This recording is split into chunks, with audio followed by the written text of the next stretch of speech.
Hello everyone, today, I'm so excited to share the first 10 chapters of Wings of Starlight, a captivating novel by Allison Saft.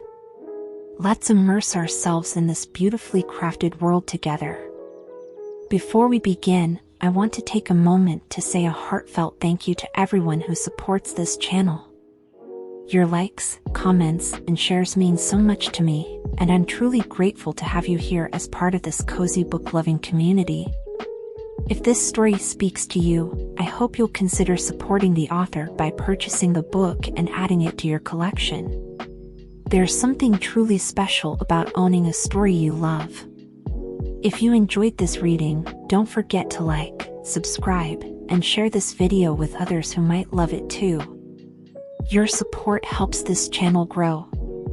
Now, let's begin our journey. There are things hidden from all except those who know exactly where to look.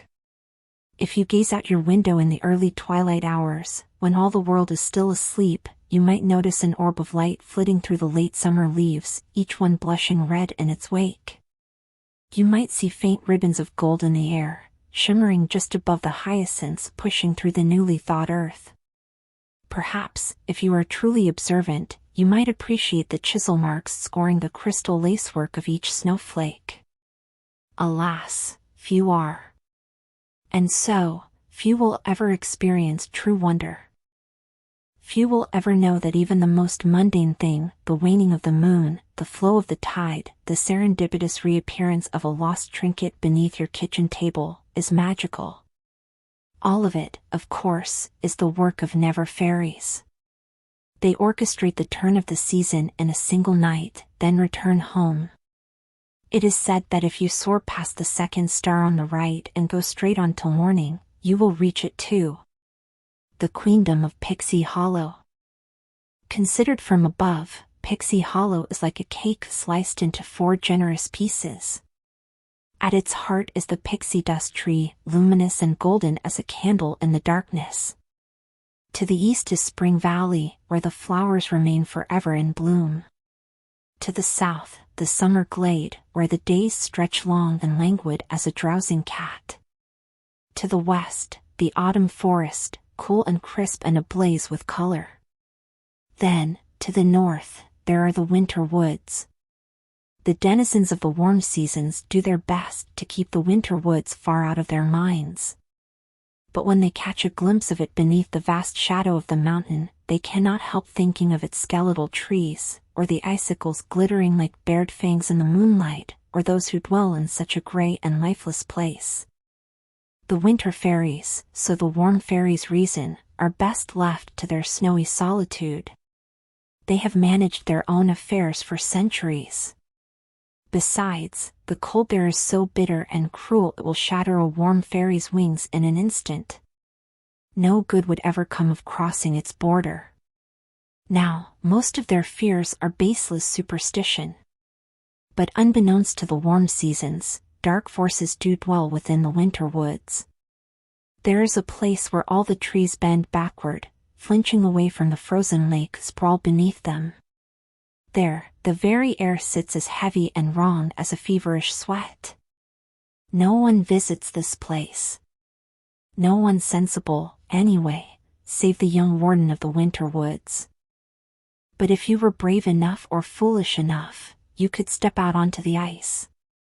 Beneath it, you would find not water but a deep, writhing darkness. Even if you could stomach the dreaded inspires for more than a moment, you would not be able to make sense of it. The shadows only occasionally arrange themselves into a recognizable shape. Here, a tooth. There, an eye, a claw. No, few would ever experience such terror. But if you had somehow wandered down to the lake on this cold, moonless night, as the warden of the winter woods did, you might have seen what he did the moment a single crack fissured the surface of the ice. You might have heard the splintering that shook the snowfall loose from the branches. You might have felt the very woods tremble with anticipation. Then, something, barely a wisp of shadow, rose like smoke from the broken ice. It seethed, then coalesced into a form it remembered from the nightmare that birthed it. In the darkness, it was nearly impossible to see, but its footprints fell heavy against the earth. Then, compelled by some horrible, ancient instinct, it lumbered toward the warm seasons.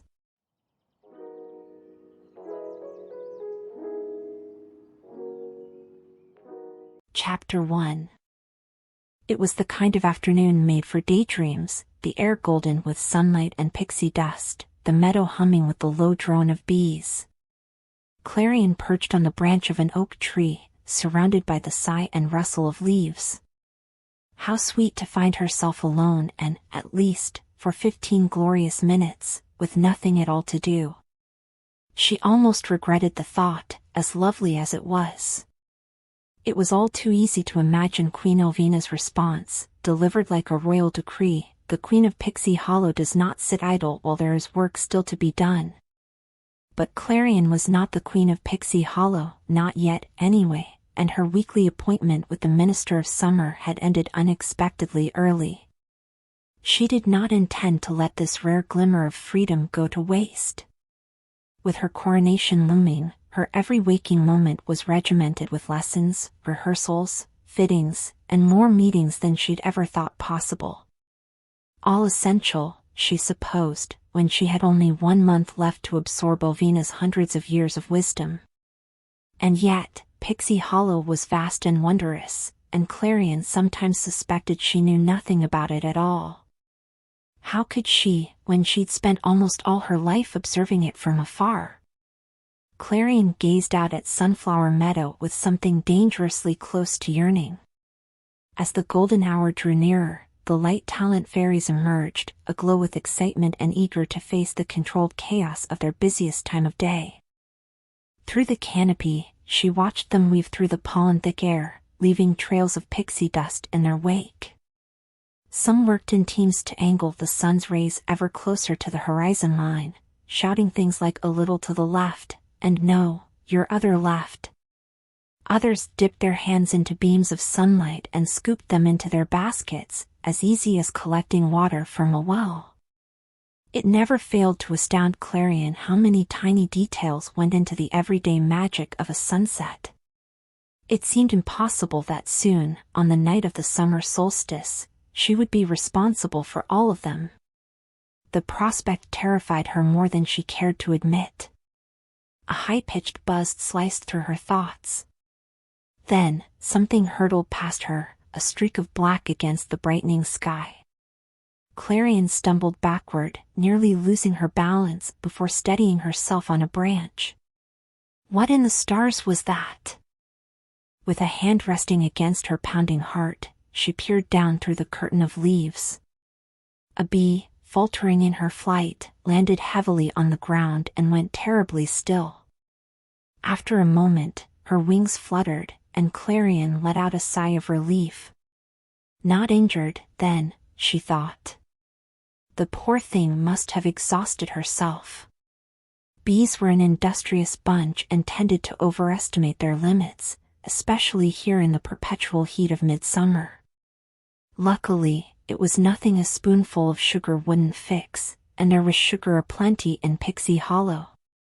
The kitchens, no doubt bursting with all manner of sweets at this hour, were back at the palace. Better yet, the hive, and all its honey, was just across the meadow. A simple problem with a simple solution. And yet, Clarion hesitated.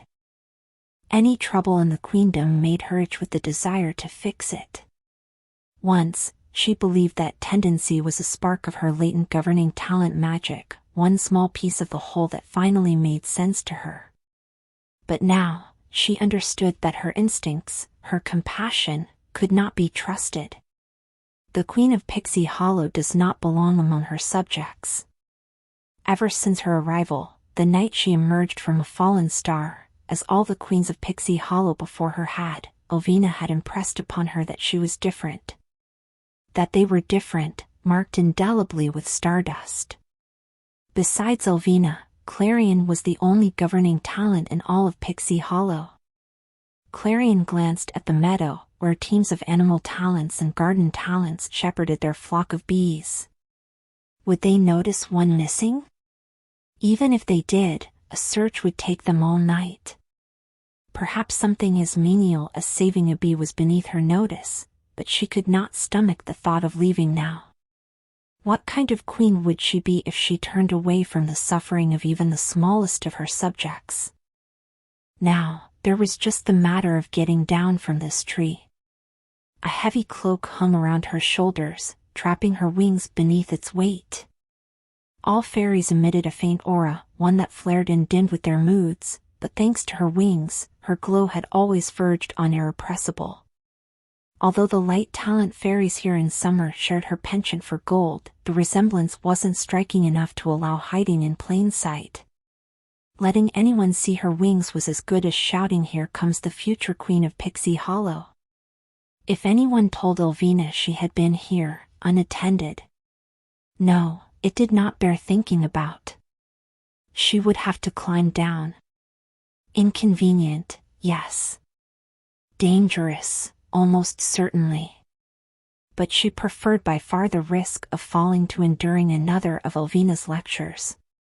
Steeling herself, Clarion lowered herself branch by branch. Her muscles burned and the bark scraped her hands raw, but by some miracle, she managed not to roll her ankle as she landed in the sea of sunflowers. They towered above her, swaying gently in the breeze and casting dappled shadows across the grass. And there, just a few yards ahead of her, the bee lay in a pool of yellow sunlight. Warily, she approached the bee and knelt beside her. "Are you all right?" The bee's antennae swiveled lethargically toward her, which Clarion chose to interpret as a yes. It occurred to her that she had never interacted with a bee before. Many fairies kept them as pets, as much as one could keep them, considering they came and went as they pleased. The fairies befriended them with dishes of nectar left on windowsills and home gardens full of their favorite flowers, catmint and lavender and black-eyed Susans. 𝐒𝐿𝐒 had never forbidden such things, of course, but she had not encouraged them either. These others had with the animals of Pixie Hollow was yet another thing Clarion had never learned. "Let's get you back in the air," she said. She felt only a little foolish, speaking to a bee as if she could understand. Only animal talents could truly communicate with their charges. Still, for good measure, she added, "Please don't sting me." Carefully, she scooped the creature into her arms. The bee offered no resistance, and Clarion would have sworn she saw gratitude in her weary eyes. Her fur was surprisingly soft, and gave off the faintest scent, the brightness of lemon and the earthiness of pollen. This close, it struck Clarion for the first time just how similar a bee's wings were to the rest of her subjects. They were as fragile and precious as glass and marked with an intricate pattern of veins. It made that protective instinct kindle brighter within her. Cradling the bee to her chest, she made her way through the field of sunflowers. Through the canopy overhead, she caught glimpses of fairies flitting by. Motes of pixie dust drifted lazily through the air, along with the sparkling sound of their laughter. It filled her with happiness and longing, and also a terrible loneliness. All fairies who shared a talent lived together, worked together, played together. They mingled with others, of course, but there was an innate understanding among those who were made for the same purpose. Sometimes, Clarion wondered what it must be like to feel as though you belonged somewhere, to have so many others to turn to, who all understood you so completely. They arrived at the edge of the field, where a lofty maple cast its long shadow over them. But it was the hollow in its trunk, a knothole a few feet off the ground, filled with precise rows of golden honeycomb, that caught Clarion's eye, the hive. Gently, Clarion set the bee down in the grass. "I'll be right back." She gave an answering flutter of her wings. On some level, perhaps the bee did understand her. Clarion turned to the tree and drew in a steadying breath. She'd already climbed one tree today. What was another? She hoisted herself up, finding footholds in the grooves of the bark and the caps of honey mushrooms blooming from the trunk. At last, she climbed onto the lip of the knothole. The soothing drone of the bees reverberated within her chest, and the comforting, floral smells of wax and nectar washed over her. Clarion carefully pried loose a cap of wax that sealed the honeycomb. Immediately, honey welled to the surface. In the late afternoon sunlight, it almost seemed to glow. Clarion plucked a leaf from a branch, then used it to gather honey dripping languidly from the comb. The journey back down was perilous with one hand, but she managed not to fall. She hurried back to her bee and placed the leaf beside her. Here you are. Clarion watched anxiously as she drank. Slowly, the bee began to stir. First, she stood, cautiously, as though testing whether her delicate legs would hold her. Then, clearly emboldened, she took flight. She pirouetted and capered, twirling in circles around Clarion as if to say, "Join me." "I wish I could." Clarion couldn't help grinning. Even if her talent eluded her, perhaps she could do some good. "Mel," someone called, her voice frayed with panic. "Mel?" The bee perked up at the sound of her name. Clarion looked up to see an animal talent frantically combing through the sunflowers. "Looking for this one?" The fairy's tawny face appeared between the petals, confusion writ plain on her features. She blinked hard at the empty space in front of her. "Is someone there?" "Down here." She startled, nearly plummeting from her perch. Clarion winced. It was admittedly rare to see a fairy on her feet. Self-consciously, she adjusted the fall of her cloak. Fortunately, the brilliance of the summer sun muted the light her wings shed. What little escaped from the collar only faintly stained her skin, no more obvious than the reflection of a buttercup held beneath her chin. Sweat trickled down her back, sliding between her cramped wings. She really could not wait to be free of this cloak, and the heat, for that matter. When the animal talent recovered her senses, her gaze landed on the bee. Mel. Mel careened toward the fairy at full speed, veering away at the very last moment. The animal talent did not flinch, as though she was accustomed to such displays. She seemed to be fighting back a smile as Mel dove into a sunflower. "You were supposed to pollinate marigolds today," the fairy groused, but Clarion could tell from the look on her face that she was relieved to have found her. Mel resurfaced, covered in pollen. She shook off the excess like a wet dog, then flew off to join the rest of her hive. Even Clarion could tell she was preening. "She seems like a handful," Clarion observed. "Oh, you don't know the half of it." The animal talent shook her head with fond exasperation, then turned to Clarion. "That was a kind thing you did." Clarion found herself caught off guard, and somewhat flustered by the praise. Few fairies ever spoke to her without being addressed first. Alvina exuded a commanding aura that enshrouded Clarion in its protection. It kept her in, yes, but everyone else out. She was woefully out of practice with any sort of small talk. Fighting to keep the formality out of her voice, she said, "It was no trouble at all." "Even so, thank you." The animal talent's smile was as warm as summer itself. "I'm sure you're plenty busy without chasing down wayward bees." Clarion tentatively smiled back. "You're welcome. Have I seen you around before?" The fairy frowned, searching her face as if trying to place her features. "You look almost like Clarion?" Clarion flinched at the sound of her name, and at the familiar voice of the Minister of Summer. Exposed. Dread seized hold of Clarion as she turned to face the minister. Aurelia hovered just behind her with a look of mild surprise. She had deep black skin and eyes as golden as pixie dust. Her hair fell in twists down to her shoulders. Today, she dressed in a gown of yarrow, the tiered skirt frothed with blossoms, arranged in clusters of pink, orange, and white. "What are you still doing here?" she asked. "I thought you'd have returned to the palace by now." "I took a brief detour," she replied wanly.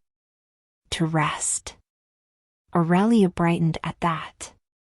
She'd been shaped by an eternity of languid summer afternoons and valued peace and quiet above all else.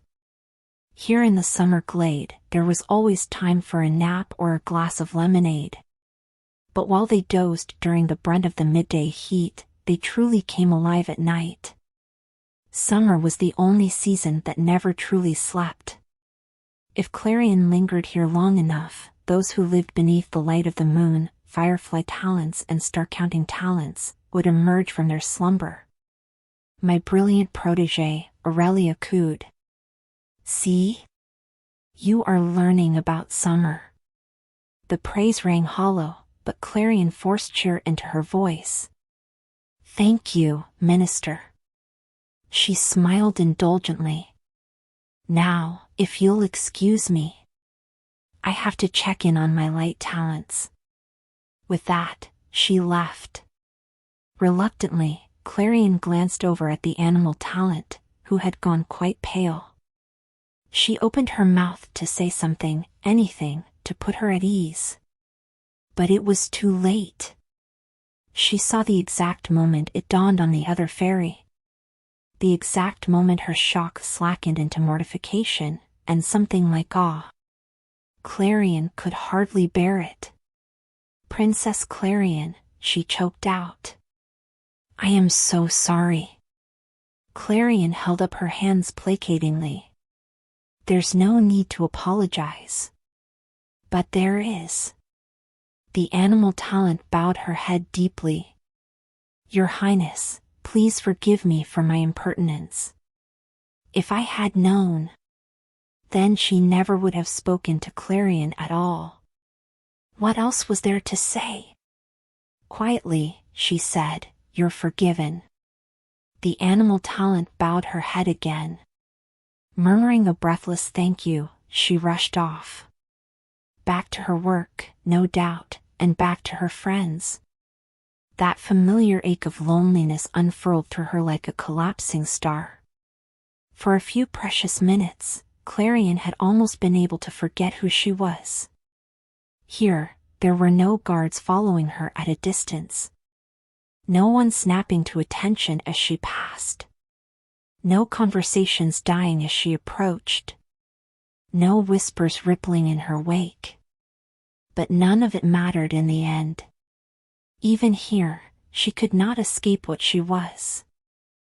She should have wanted this: respect, deference, impartial distance. But she didn't. More than anything, she wanted the only thing that felt truly impossible. To be known. Alvina would never. Alvina. Oh, stars. If she didn't leave now, she was going to be late. She unclasped the brooch at her throat and dropped the traveling cloak from her shoulders. She gathered it up hastily in her arms and took flight, bursting from the sunflowers in a flurry of golden light and golden petals. A few bees lazily trundling by swerved off course to avoid her. As she rose higher into the sky, she dragged a wake of pollen behind her. She allowed herself a single moment to glance back, and regretted it immediately. The light talents had apparently finished their work for the afternoon. They'd separated themselves into teams and were volleying a ball of light back and forth over a net. Even from this distance, Clarion could hear their shrieks of laughter, and the mingled shouts of triumph and frustration when one team scored a point. The sight of her subjects, so completely and uncomplicatedly happy, should have delighted her. But right now, it was only a painful reminder of her own queenly solitude.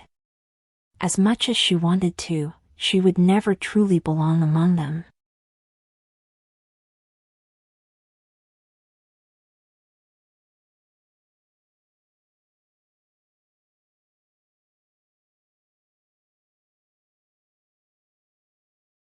Pixie dust tree loomed in the distance, stately and lush with its cloud-like canopy. Tiered cascades of pixie dust, as golden and bright as starlight, poured from the heart of its highest branches and pooled in the apex of its trunk. Its limbs curled protectively around the pixie dust well before veering off in elegant arches and whimsical curlicues. Clarion had always thought one looked like an upside-down heart, another like the tail of a curious cat. And just below the well, housed in a hollow of the tree's ancient trunk, was the palace. Windows dotted the bark, each one lit from within. Even from here, Clarion could make out the glow of the light she'd left on in her bedroom, softly emanating from the glass doors of her balcony. She'd counted on sneaking back in being the hardest part of this little venture, but she had not anticipated the added challenge of her own lateness. Really, she had been on such a good streak of punctuality. 𝐒𝐒 would be so disappointed to see it broken. If only Clarion had managed to master teleportation, one of the most useful governing talent abilities. 𝐒𝐒 always made it look so easy, dissolving into a swirl of glittering gold dust, then reappearing across the room. Clarion had once managed to make her left hand disappear before it snapped back into existence with a vengeance.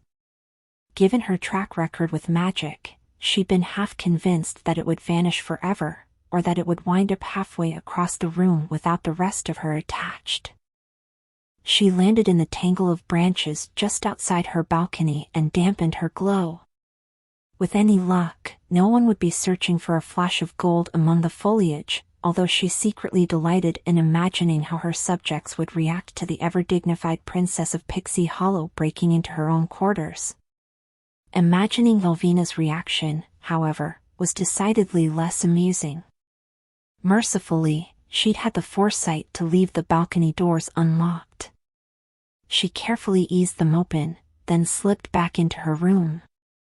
As soon as she latched the doors behind her, muffled voices filtered in from the hallway. Clarion instantly recognized both Petra and Artemis. Feeling a little under the weather, Petra's voice, Clarion noted with pleasant surprise. It was practically fraying beneath the strain of lying.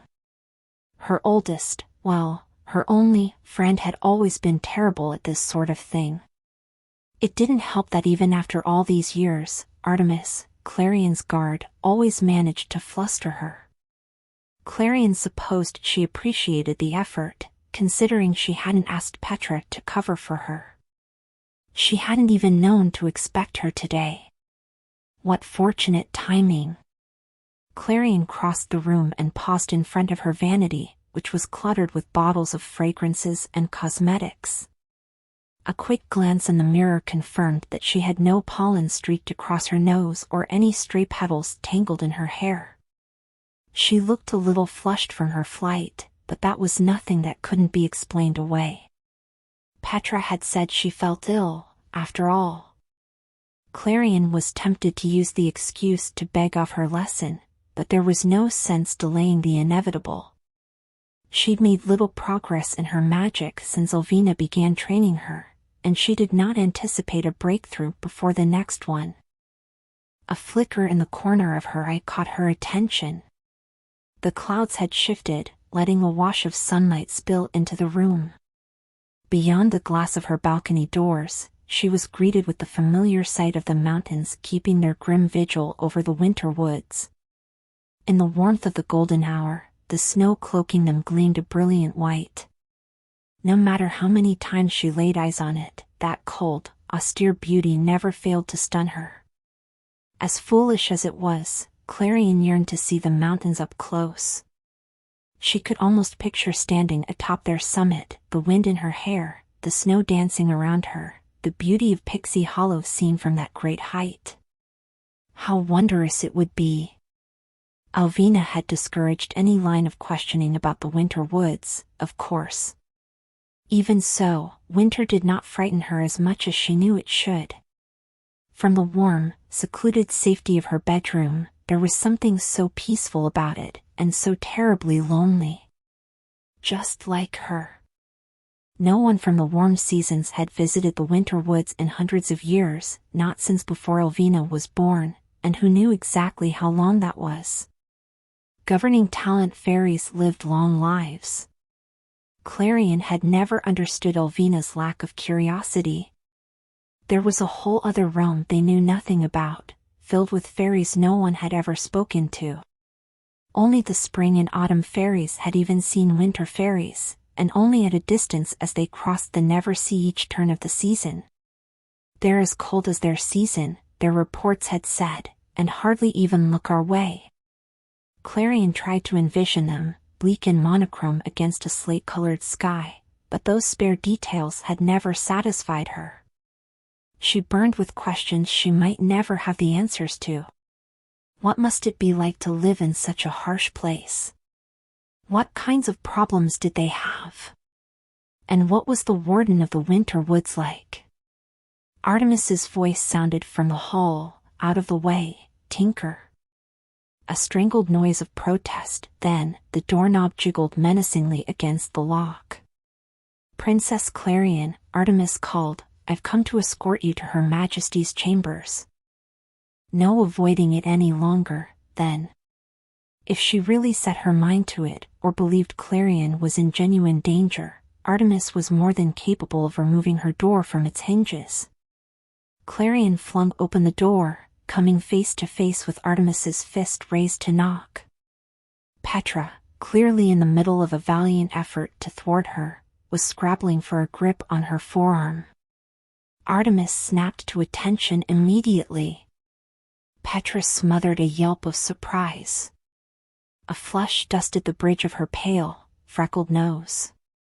Artemis and Petra never failed to strike her in contrast, Artemis, tall with broad shoulders, Petra, with bones as delicate as a hummingbird's. Neither, however, had ever bothered to learn what to do with her hair. Artemis had shorn hers to her chin, and it framed her olive-complexioned face in jagged black strands, as though she'd taken a dull knife to it out of boredom or necessity. Petra boasted a shock of brilliant red curls. Most of the time, it was piled atop her head and pinned in place with whatever she had lying around her workshop. Today, she'd chosen a nail, the metal glinted softly in the light. A safety hazard, as far as Clarion was concerned. Your Highness, Artemis said when she had recovered, are you feeling well? Your Highness. As many times as Clarion had asked, Artemis never dropped her formality. The scout talent had been Clarion's shadow for as long as she could remember, trailing behind her or standing dutifully at her side on the occasions Clarion made public appearances. But in truth, Clarion knew shockingly little about her, other than her frightening competence and her insistence on punctuality. Neither of them was exactly in the habit of sharing her feelings with the other. Much better now, thank you. Clarion caught a glimpse of Petra's panicked expression over Artemis's shoulder. She would almost certainly be late to her lesson now, but she could not just leave Petra to stew in whatever worst-case scenario she'd envisioned. Summoning her most queenly voice, she added, will you give me just a moment? I need to speak with Petra. Alone. Artemis, obviously thinking of the unspeakable horror of arriving even 1 minute late to an appointment, looked agonized. Nevertheless, she said, of course, Your Highness. She retreated down the hallway and folded her arms behind her back in parade rest. No doubt she'd be listening in, despite her studiously indifferent expression. All scout talents were incorrigibly nosy, but Clarion supposed that was what made them good at their jobs. Clarion ushered Petra into her bedroom and shut the door behind them. Immediately, Petra latched onto Clarion's arm. In a shrill whisper, she demanded, where have you been? I stopped by to say hello, but you didn't answer the door. Then, Artemis cornered me out there to ask if I'd seen you, and I had to make something up. I'm sorry. And thank you. I got. Before she could get another word out, Petra slumped to the floor. Her gown, stitched together from green maple leaves, puddled around her. She let out a long groan and cradled her head in her hands. Clarion almost reminded her about the sharp object skewering her chignon, but thought better of it.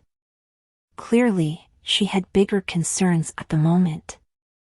I don't know how you can be alone with her every day, said Petra. She is so intense. Have you ever tried to get in her way when she set her mind on something? As a matter of fact. I covered for you as long as I possibly could, Petra continued, but once she reports what I've done to 𝐒𝐿, my days here are numbered. Thank you for covering for me, Clarion managed to interject. But I'm sure that's not. Maybe it's not too late to escape. Once Petra got going, there was not much that could stop her. Every word barreled out of her with increasing urgency. I've heard some fairies make their living elsewhere, stowing away on pirate ships or... Clarion did not know where to begin disentangling that. Instead, she pretended to consider it. Now, that's an idea. I imagine they'd have a lot of work for a tinker on a ship. Petra gawped at her. You're trying to get rid of me. Clarion couldn't keep herself from smiling. Mending nets, repairing the hull, fixing the pots and pans. All right, Petra groused, but there was no venom to it. I get it. Clarion laughed softly, but quickly sobered at the strangely bittersweet look on Petra's face. Clarion understood perfectly. It had been a few weeks since they'd seen each other, and yet, it felt like no time had passed at all. Although they hadn't been born of the same laugh, sometimes Clarion felt as though they were sisters. They'd always shared some innate understanding, neither of them was exactly what she seemed at first glance. Few fairies took Petra seriously when all they bothered to notice were the fretful things she said. But Clarion had always loved to watch her mind work like a fantastical machine. In fact, she considered catastrophizing one of Petra's many charms, now that she knew how to snap her out of it. Beneath it all, she was brilliant and funny and loyal, the kind of fairy who never truly let her fears hold her back, no matter how powerful they were. Oh, how she missed her, even when she was right here. Years ago, before 𝐒𝐿 had barred Clarion from roaming freely, before their duties commandeered all their free time, the two of them had been inseparable. They'd sneak out, or perhaps more accurately, Clarion would drag Petra kicking and screaming from her workshop, to explore, with Artemis's long-suffering presence just behind them. Now, Clarion had her training, and Petra had her work. She specialized in intricate metalwork, but there was little she could not fix or make. Over the years, she'd fashioned everything from jewelry to utensils to sculptures, and dreamed bigger still. She had once spent an entire evening explaining her schematics for a prosthetic limb. Naturally, 𝐒𝐿 had taken a shine to both her art and her ingenuity and appointed her as the crown's personal tinker. Clarion still remembered how proud Petra had been, how her excitement had made her positively luminous. It filled Clarion up with the purest sort of joy she'd ever known. As much as Clarion longed for those carefree days they used to share, Petra deserved her success. She deserved happiness. Clarion offered Petra her hands. When she took them, Clarion pulled her off the floor and guided her back into the air. I'll see you as soon as I can. After a moment, she added, I'll let you know if you need to flee for a life at sea. Petra moaned piteously. Fine. Clarion opened her bedroom door. With one last beleaguered sigh, Petra flitted down the hallway. She paused for only a moment to shoot Artemis a lingering look. Artemis, for her part, remained perfectly impassive, but Clarion did not mistake the tension in her shoulders. Honestly, one of these days, Clarion would orchestrate some sort of intervention.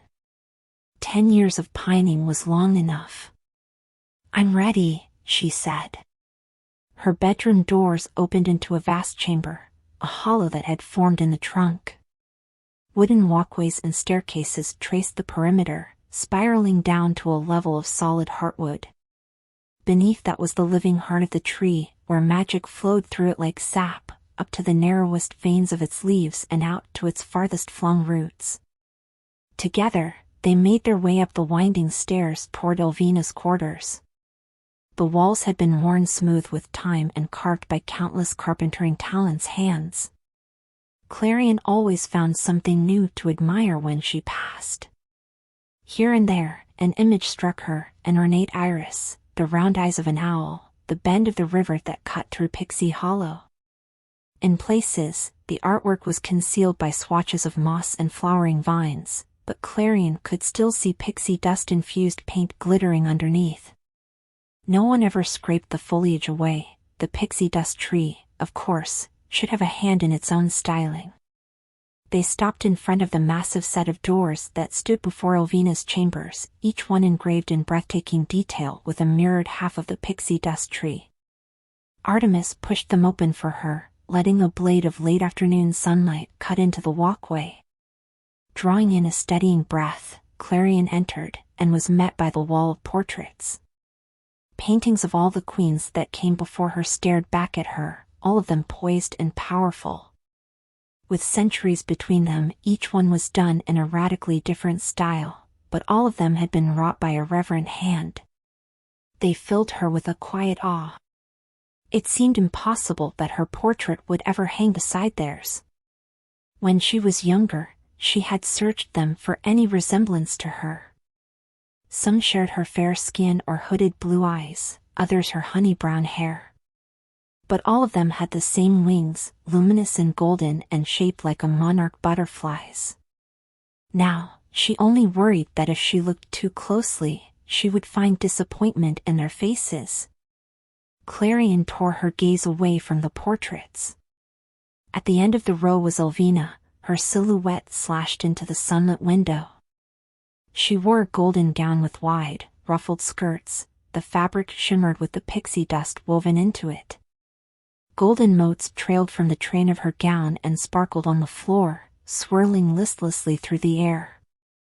A crown, the one fashioned by Petra, Clarion noted, sat atop her head. It towered high above her, curling back in the shape of a goat's horns. In it, she looked imposing, exactly as a governing talent fairy should be. "You're late," she said wearily. It was not an accusation as much as it was a statement. It had happened before. Both of them knew it would happen again. Clarion did her best not to wilt at her dissatisfaction. "I'm sorry." 𝐒𝐿vina turned to face her.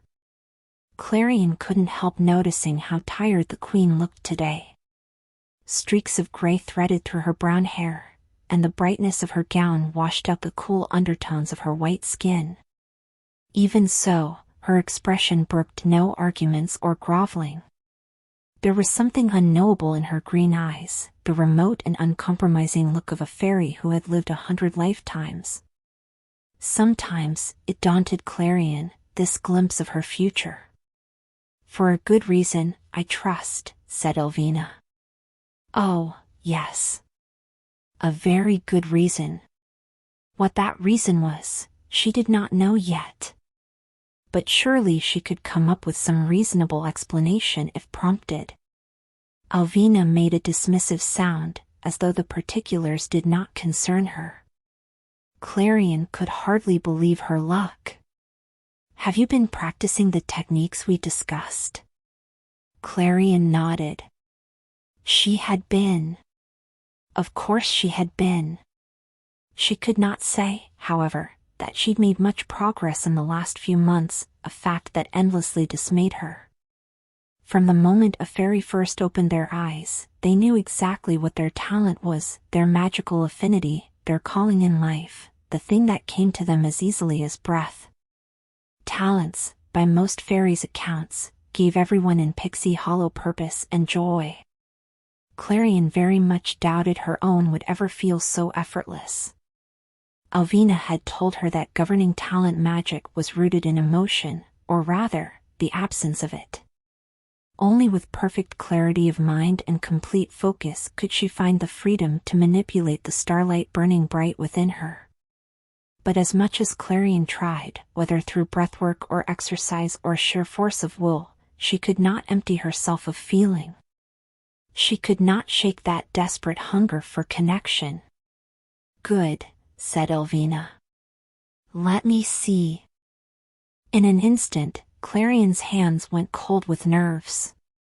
No, she could not despair just yet. Perhaps this time, it would be different. She extended her hand. Deep within her chest, she felt that infinite wellspring of magic. If she applied enough pressure to it, if she held on with all her strength, she could bend it to her will. Focus, she thought. Control it. For a moment, a golden light bloomed in the center of her palm. It guttered like a candle in the breeze, but tentative hope kindled within her. She felt lightheaded from the effort, but with just a little more. The light spluttered, then died. Clarion huffed out a breath, closing her fingers around the dying ember as if she could keep it. She tried not to let her disappointment show on her face. Across the room, a bright light flared. When Clarion glanced up, 𝐒𝐈𝐒 was illuminated by her power. It balanced in her palm like a star in miniature, casting the planes of her face and all the room in stark relief. It gave off such brilliance and heat, Clarion had to resist the urge to raise her arm to shield herself. Unlike light talent fairies, governing talent fairies did not need to manipulate a source of light.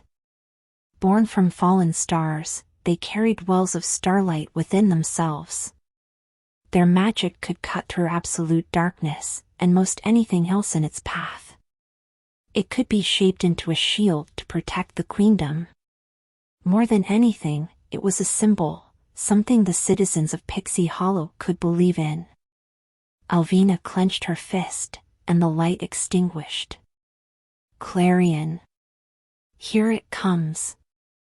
Clarion schooled her face into neutrality as she braced for her lecture. Your coronation is 1 month away. Clarion bowed her head. It is. You still have not mastered the most fundamental skill of our magic. I haven't, she said, with the barest hitch in her voice. The Queen of Pixie Hollow required a mastery of politics, organization, and leadership, but also the magic unique to governing talent fairies. A magic that Clarion had been struggling to perfect since her training officially began.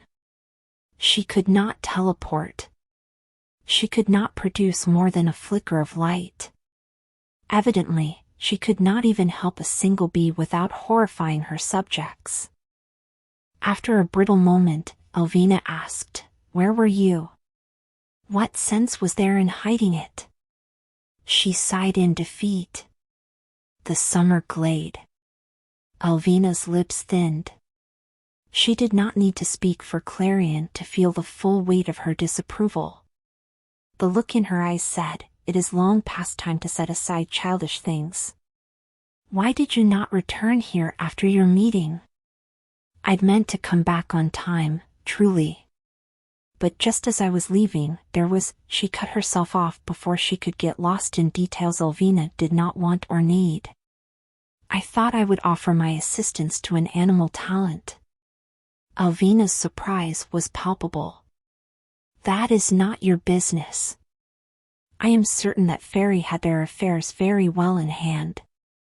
"But she thanked me," Clarion protested. "Perhaps she needed. I understand you feel constrained by our role. But you cannot help every fairy in need, and you certainly cannot befriend them all. A good queen must focus on the task at hand, and help at scale. This is a vast queendom. 𝐒𝐈𝐒 floated to the window. Here in the highest branches of the pixie dust tree, they could see half of Pixie Hollow stretched before them. All of it is your responsibility. You understand what this means? Of course I do. You are young. 𝐒𝐈𝐒 frowned. You have not known conflict, not real conflict, one that threatens all of the people under your protection. You must be prepared. Until you have mastered the basics, you cannot attempt to solve problems that are far more complicated than they seem at first glance. I am entrusting all that I have to you. Her tone left room for something unspoken. There were so many things she could fill in. I will not see you squander it. I do not feel you can handle it. To be a good queen is to be as cold and remote as the star from which you were born, Clarion finished for her. It was the tenet that grounded 𝐒𝐈𝐒's philosophy of governance, one that had been impressed upon Clarion since the day she arrived. 𝐒𝐈𝐒 leveled her with a flat stare. I know it does not come easy to you. But that is the only way you can maintain impartiality, the only way you can make the calculations you need to rule fairly. But if that was truly the only way, why had she arrived like this? When she first emerged from her star, a sense of purpose had smoldered within her. That certainty felt so far away now. Sometimes, she suspected she'd gotten worse at magic the closer her coronation loomed. Sometimes, deeper down, she worried that maybe any day, a new star would crash to the earth and a new heir would emerge, as perfect as 𝐒𝐈𝐒 herself. As perfect as Clarion failed to be. I understand, she murmured. 𝐒𝐈𝐒's stern countenance softened. You are under a great deal of pressure. But it will come to you, Clarion. But when? The thought stung more sharply than she expected. Thank you. Go and get some rest, said 𝐒𝐈𝐒. You're set to run the council meeting tomorrow. She'd nearly forgotten. Weekly, the seasonal ministers met to discuss the state of affairs within each of their realms. Anything, from disputes to requests for resources, was brought before 𝐒𝐈𝐒. And starting tomorrow, Clarion supposed, before her. Tomorrow, then. Starting tomorrow, she would try to act like the Queen Pixie Hollow needed.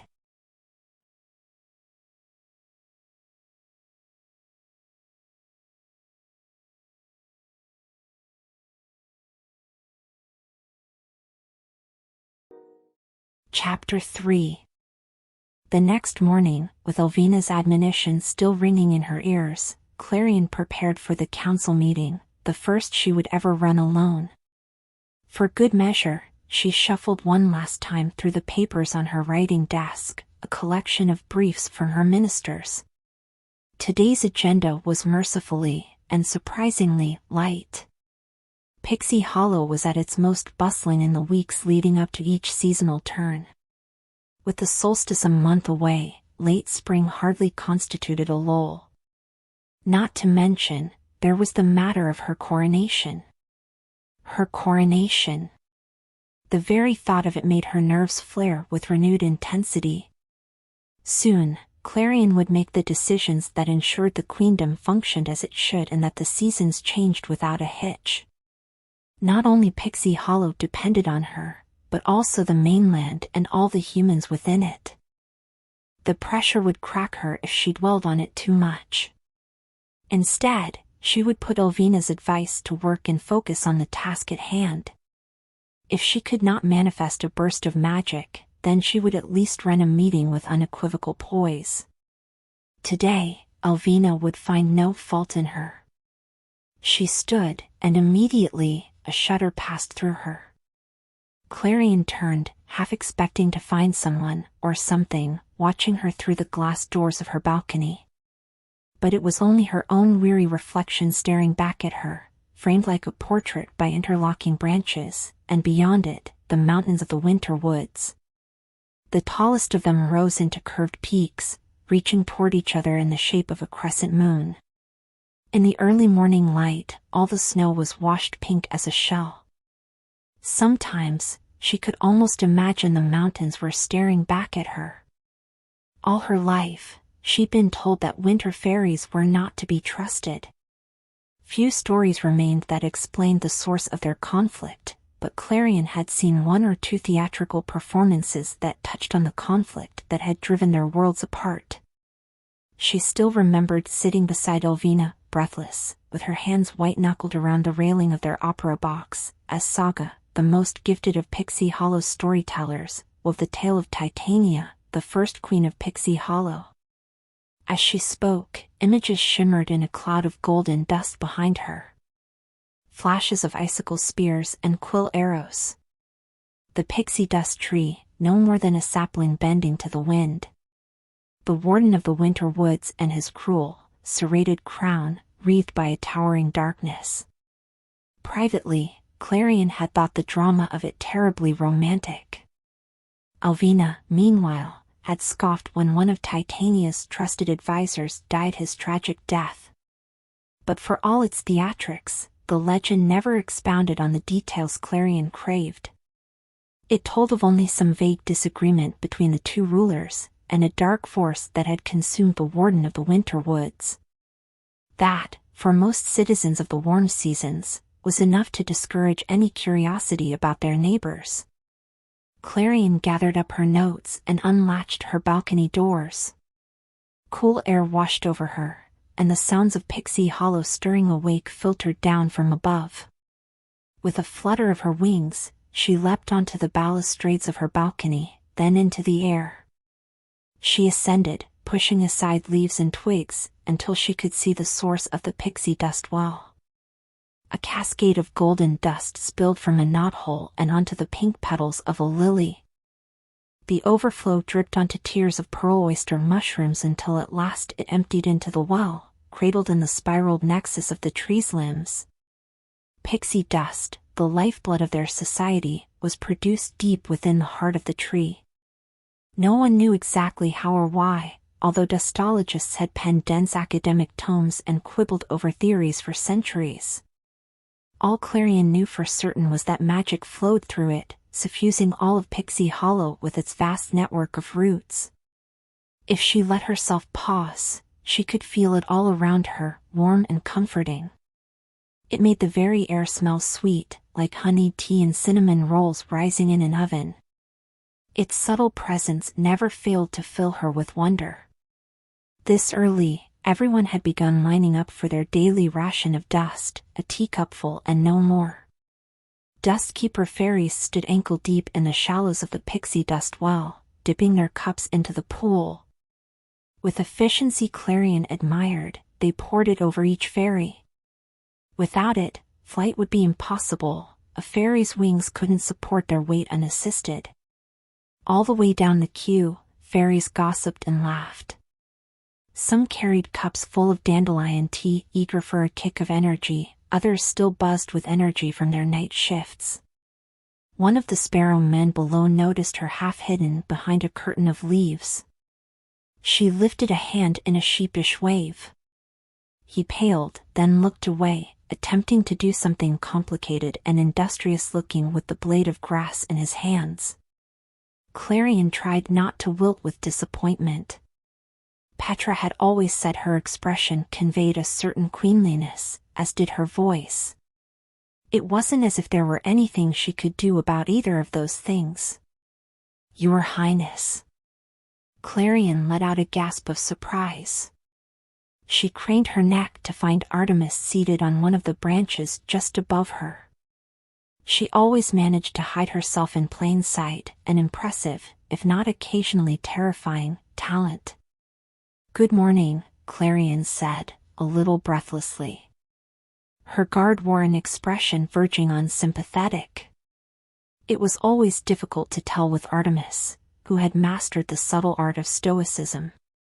But sometimes, Clarion caught Artemis watching the other scout talents when they went out on patrol with something like yearning in her eyes. On the one occasion Clarion had asked her about it, Artemis had shuddered completely. Some wounds, Clarion supposed, should not be picked at. They're unaccustomed to a queen who welcomes familiarity, Artemis said gruffly. It's only respect they're offering you. Respect, was it? Even if she wanted it, she hardly felt worthy of it. Still, Artemis's halting attempts to comfort her never failed to bring some cheer. Artemis would never admit it, of course, but Clarion suspected there was a sensitive soul buried somewhere beneath that cool, professional exterior. One of these days, she just might reveal it. Of course. With forced brightness, Clarion asked, "Shall we go?" Artemis nodded.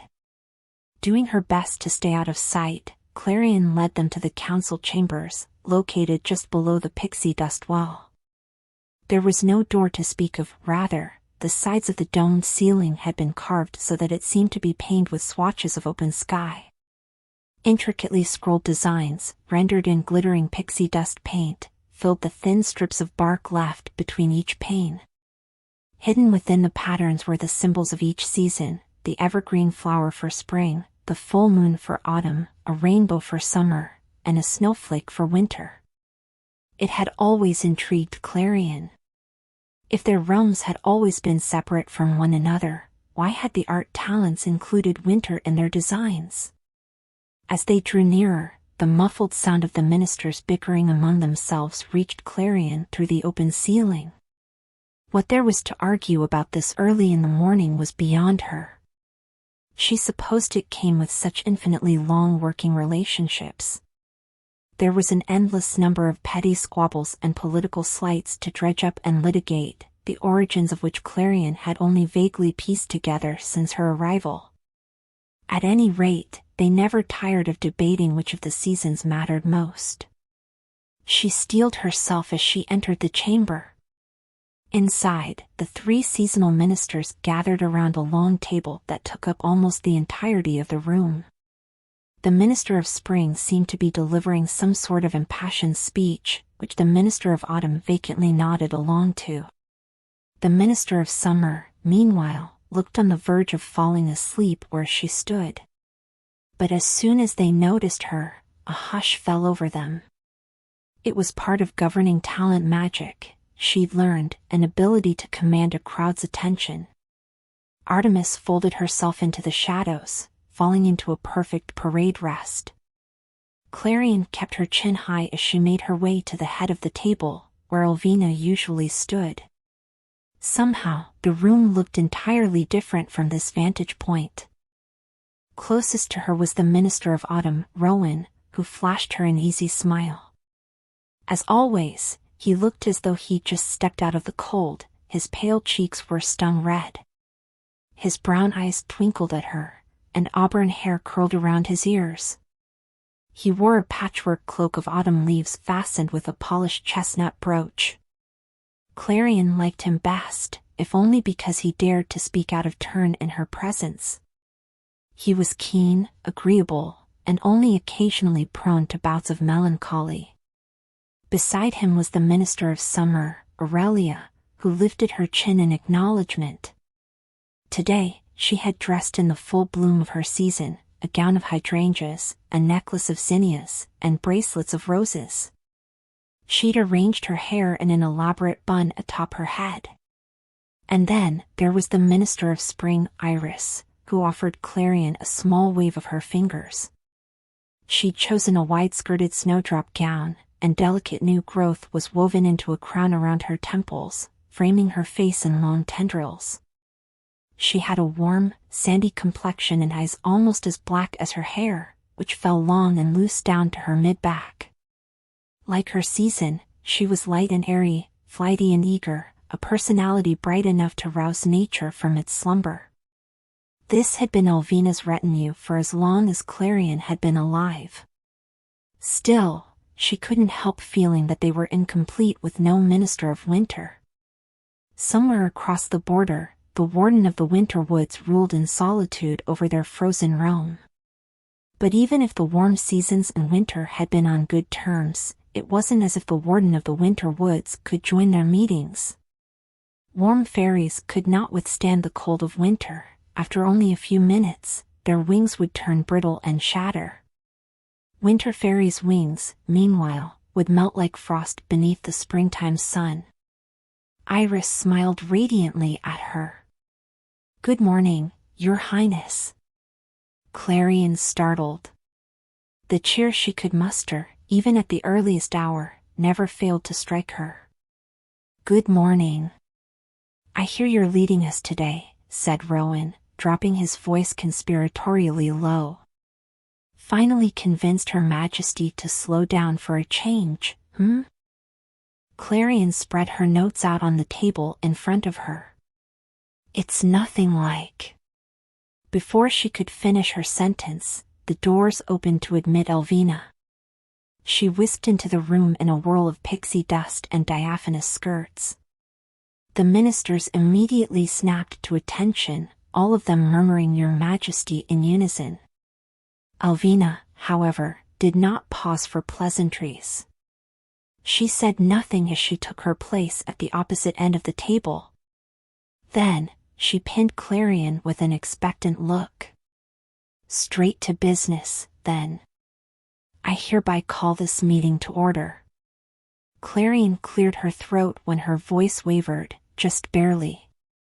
"We'll begin with reports from the ministers.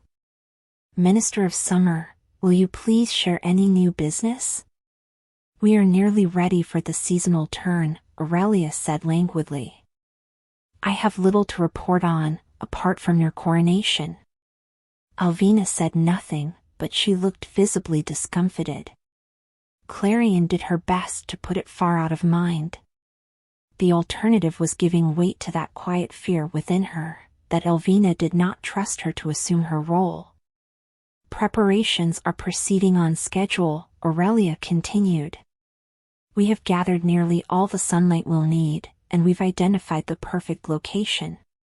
When you have a free moment, Your Highness, I'll ask that you come by to approve it." In her warm, drawling cadence, Aurelia outlined the other projects her fairies had been working on over the past week. By the time she finished, Iris was practically vibrating with barely restrained excitement. "We'll continue with the Minister of Springs. I am so glad you asked, Your Highness. My garden talents are hard at work on the floral arrangements.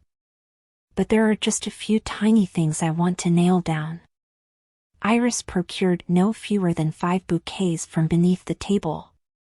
Rowan looked on in silent wonderment as she placed them in a neat row. "Talk to me about colors. What do you think of these? We could also go in a completely different direction and..." Clarion felt only a little overwhelmed. "I trust you, Minister. I'm sure it's going to be beautiful." "It certainly will be." Iris preened. "Ooh. But that still leaves the matter of the dewdrop mosaics. The water talents have been experimenting with designs. Of course, I can't bring them here, but perhaps soon, you could come by Springtime Square, and we can go over all the details." "I look forward to it," Clarion said, and she found she meant it. Even if she did not have the eye for design that Iris did, her enthusiasm was admittedly infectious.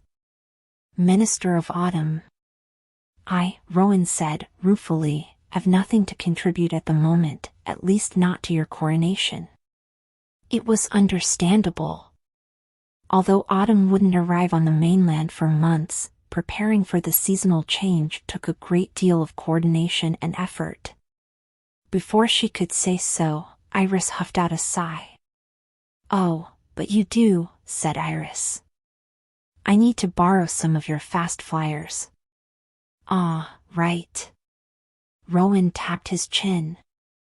A teasing edge crept into his tone. "Now, why was that again?" "To carry the petals for ugh." Iris threw up her hands. "Listen. If you can't appreciate my artistic vision. While we're on the subject, Aurelia interjected, I could use some tinkers if you haven't put them all to work yet. A more practical concern, Rowan mused. But I'm not convinced I can spare them.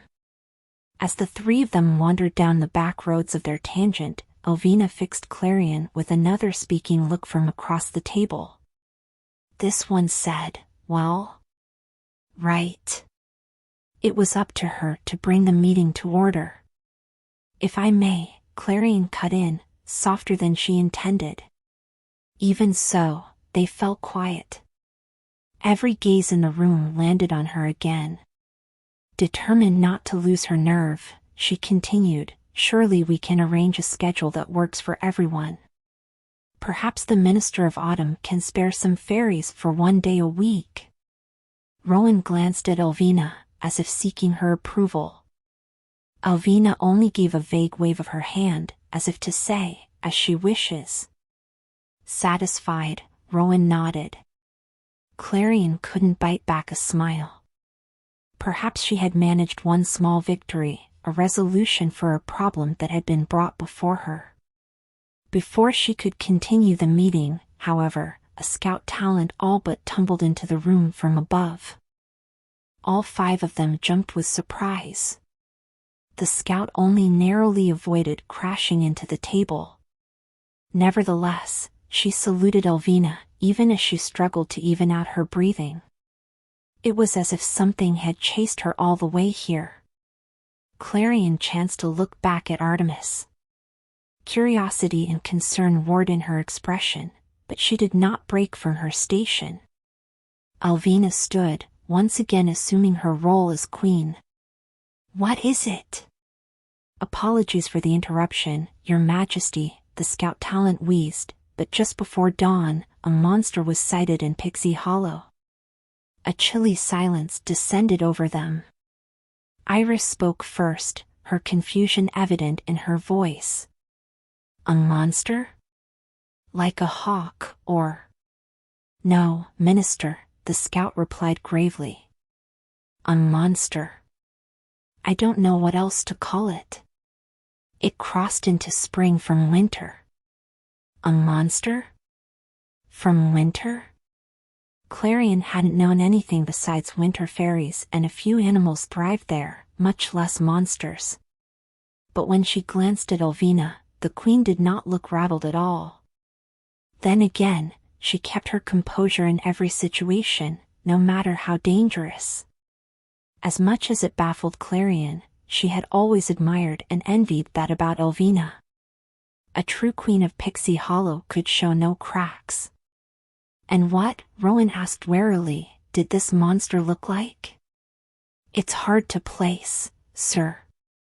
Something like a fox, but not like any fox I've ever seen.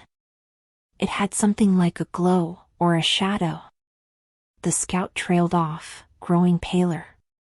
We followed it as long as we could, but we lost sight of it when the sun rose. Send for the commander at once, 𝐒𝐿 said. I will see her here. With the grounding comfort of following an order, the scout regained some of her composure. She snapped back to attention. Yes, Your Majesty. Once you've done that, take your unit and ensure every citizen gets inside, 𝐒𝐿 continued. A troubled frown creased her brow. Until we can identify the threat, no one goes out. Yes, Your Majesty. Artemis perked up, her fingers twitching toward the sword strapped to her hip. Your Majesty, if there's anything I can. You will not desert your post at the princess's side, 𝐒𝐿 replied icily. Clarion felt a pang of sympathy at how Artemis wilted. Bowing her head, she said, Of course not. 𝐒𝐿 flicked her wrist at the other scout. You are dismissed. As for the rest of you, this meeting is adjourned. As a matter of safety, do not leave the palace until you hear otherwise. But, Your Majesty, I can't stay here, Iris protested. If it came in through spring. The look on Elvina's face brooked no argument.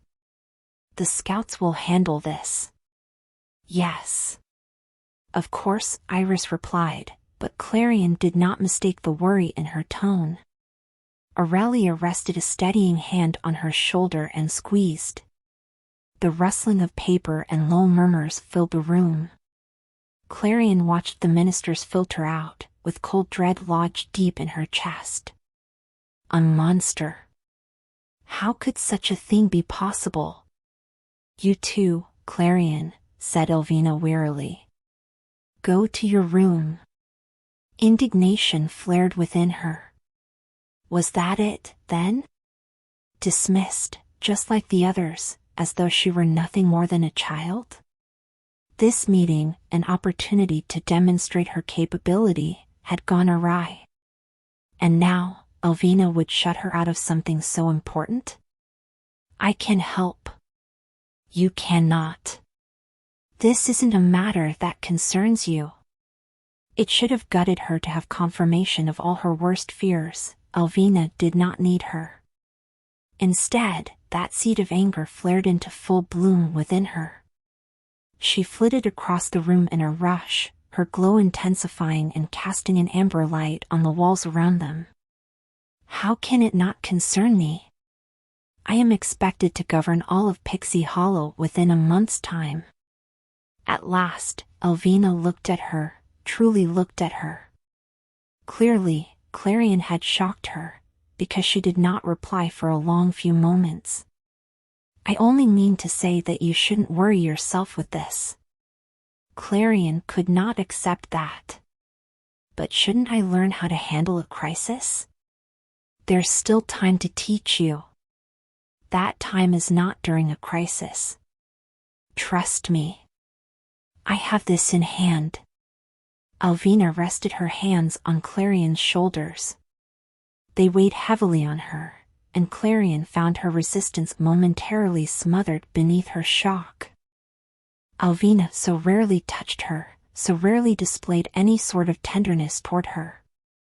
And yet, Clarion could not forget the way Elvina had looked at her when she first arose from the star on her arrival day. She'd helped Clarion out of the crater, then cradled her face with something like wonder and terrible recognition shining in her eyes. It had filled Clarion with such a sadness, one she did not and could not understand. Before she could reply, in flew the captain of the scouts, Nightshade.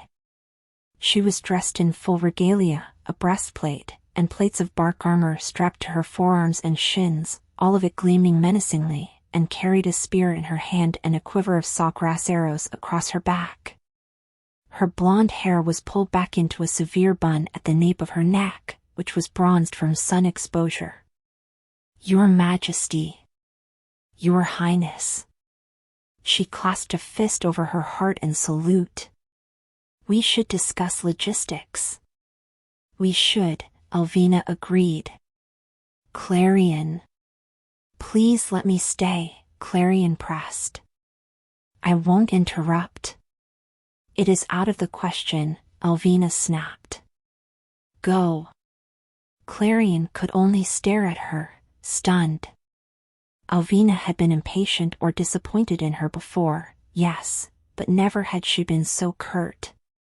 Without another word, she turned toward Nightshade and began to speak with her in low tones.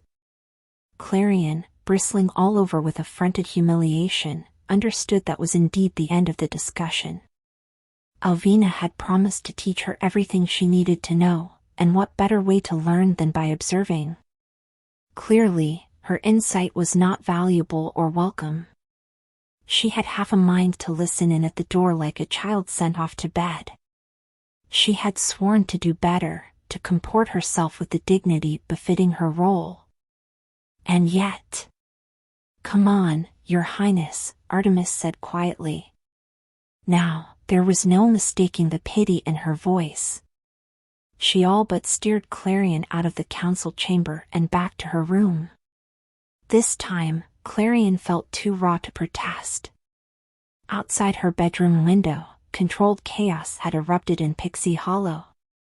Distantly, she could hear the sound of the horns echoing from the watchtowers high in the pines.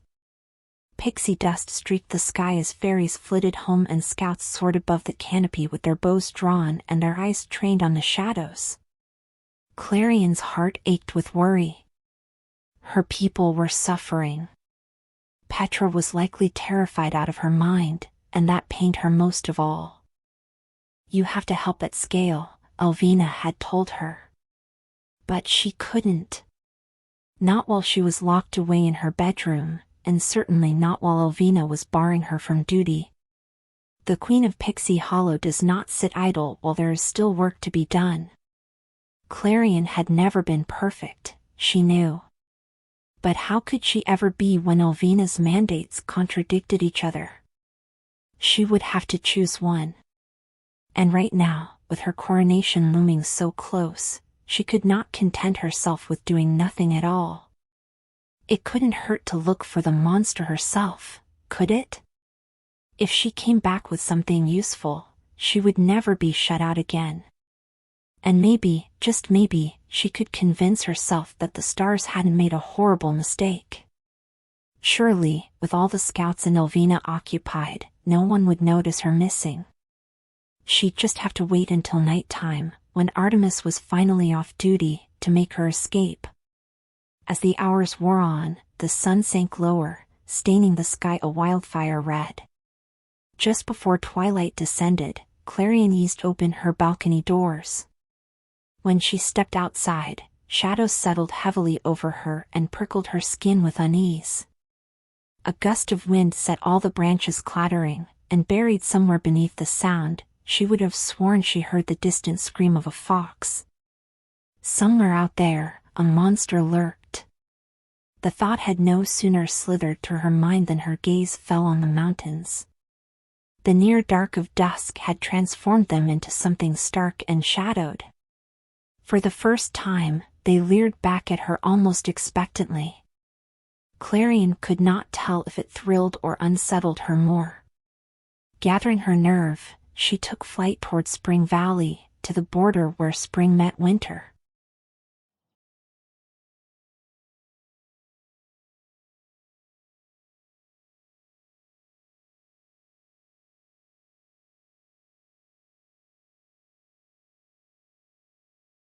An eerie quiet had settled over spring.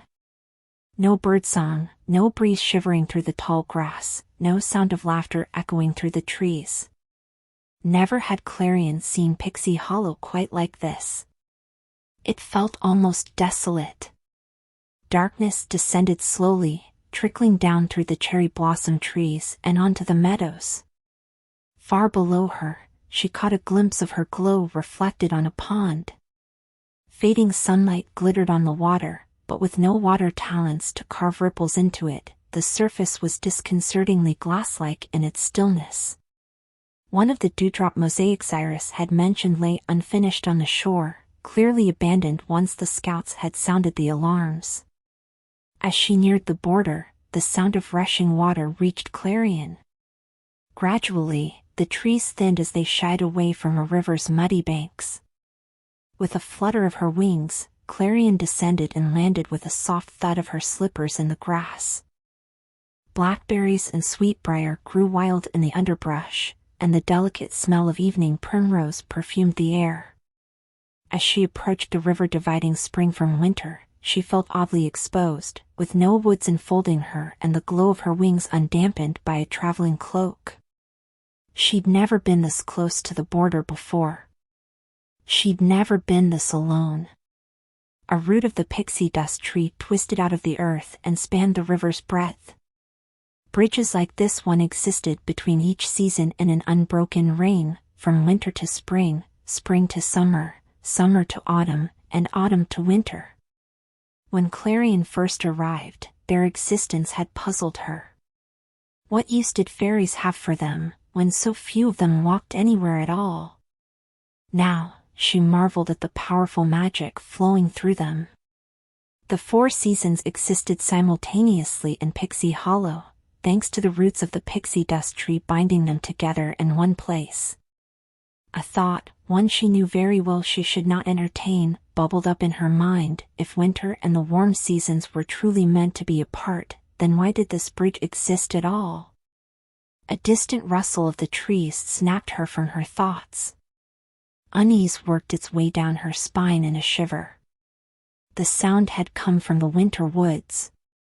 When she turned her attention to it, she would have sworn she saw a flash of light disappear behind a row of stark white trees. The dark knotholes on their trunks stared back at her like unblinking eyes. Perhaps she'd found what she'd come for, after all. Steeling herself, Clarion stepped onto the bridge. Halfway across, the lush moss carpeting the bark gave way to a thick layer of snow. Icicles dripped off its sides, glinting wickedly in the glare of sunset. Clarion stopped just short of the frost lacing the very edge of spring. In the gloaming, everything across the river was painted in silver and charcoal. Flurries drifted lazily through the air, a cold mirror to the cherry blossoms floating down from spring's canopy. The snowfall seemed to her a veil separating their worlds. It felt more magical than she'd anticipated, but she could not let down her guard, or forget why she had come here in the first place. The shadows seemed darker in winter, but her wings gave off enough light to see by. Pixie dust shed from them as she moved, the motes glowing like embers in the darkness. The snow blanketing the earth was undisturbed, no paw prints, no divots, nothing. The scout had said this monster resembled a fox.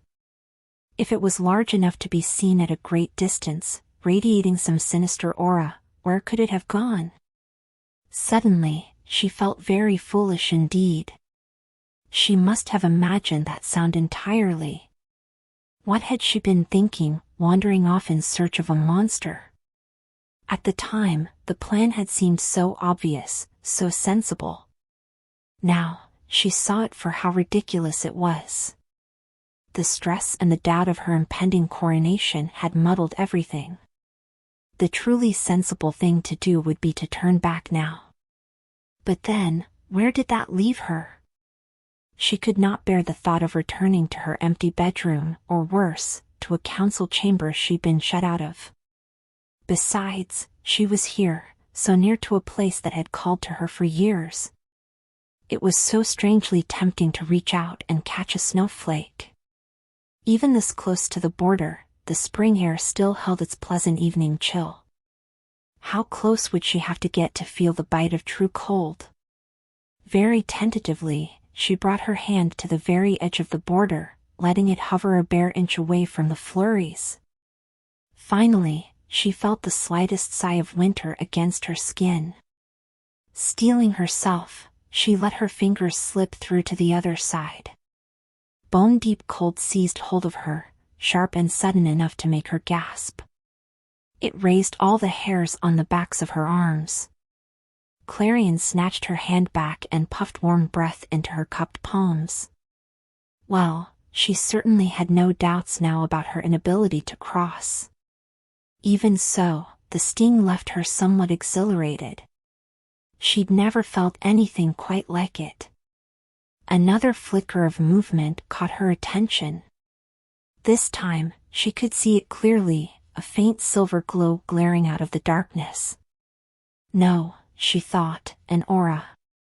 The spectral light wreathed a shadow peeling off from the night itself. Clarion fluttered backward a few feet. This was it, the monster. Stay back. But as soon as the words left her mouth, the shadow came into focus. Clarion tried and failed to swallow her growing mortification. This was no monster. It was a sparrow man. He looked to be delicately shaped from snow, with his fair skin and bone-white hair. It fell to his shoulders, with half of it pulled back from his face to reveal the pointed tips of his ears. His wings shimmered like ice beneath the light of the fading sun. Against the stark backdrop of winter, he was almost ethereal. A winter fairy. She had not imagined a winter fairy would be so unassuming. He was just a boy, no older than her.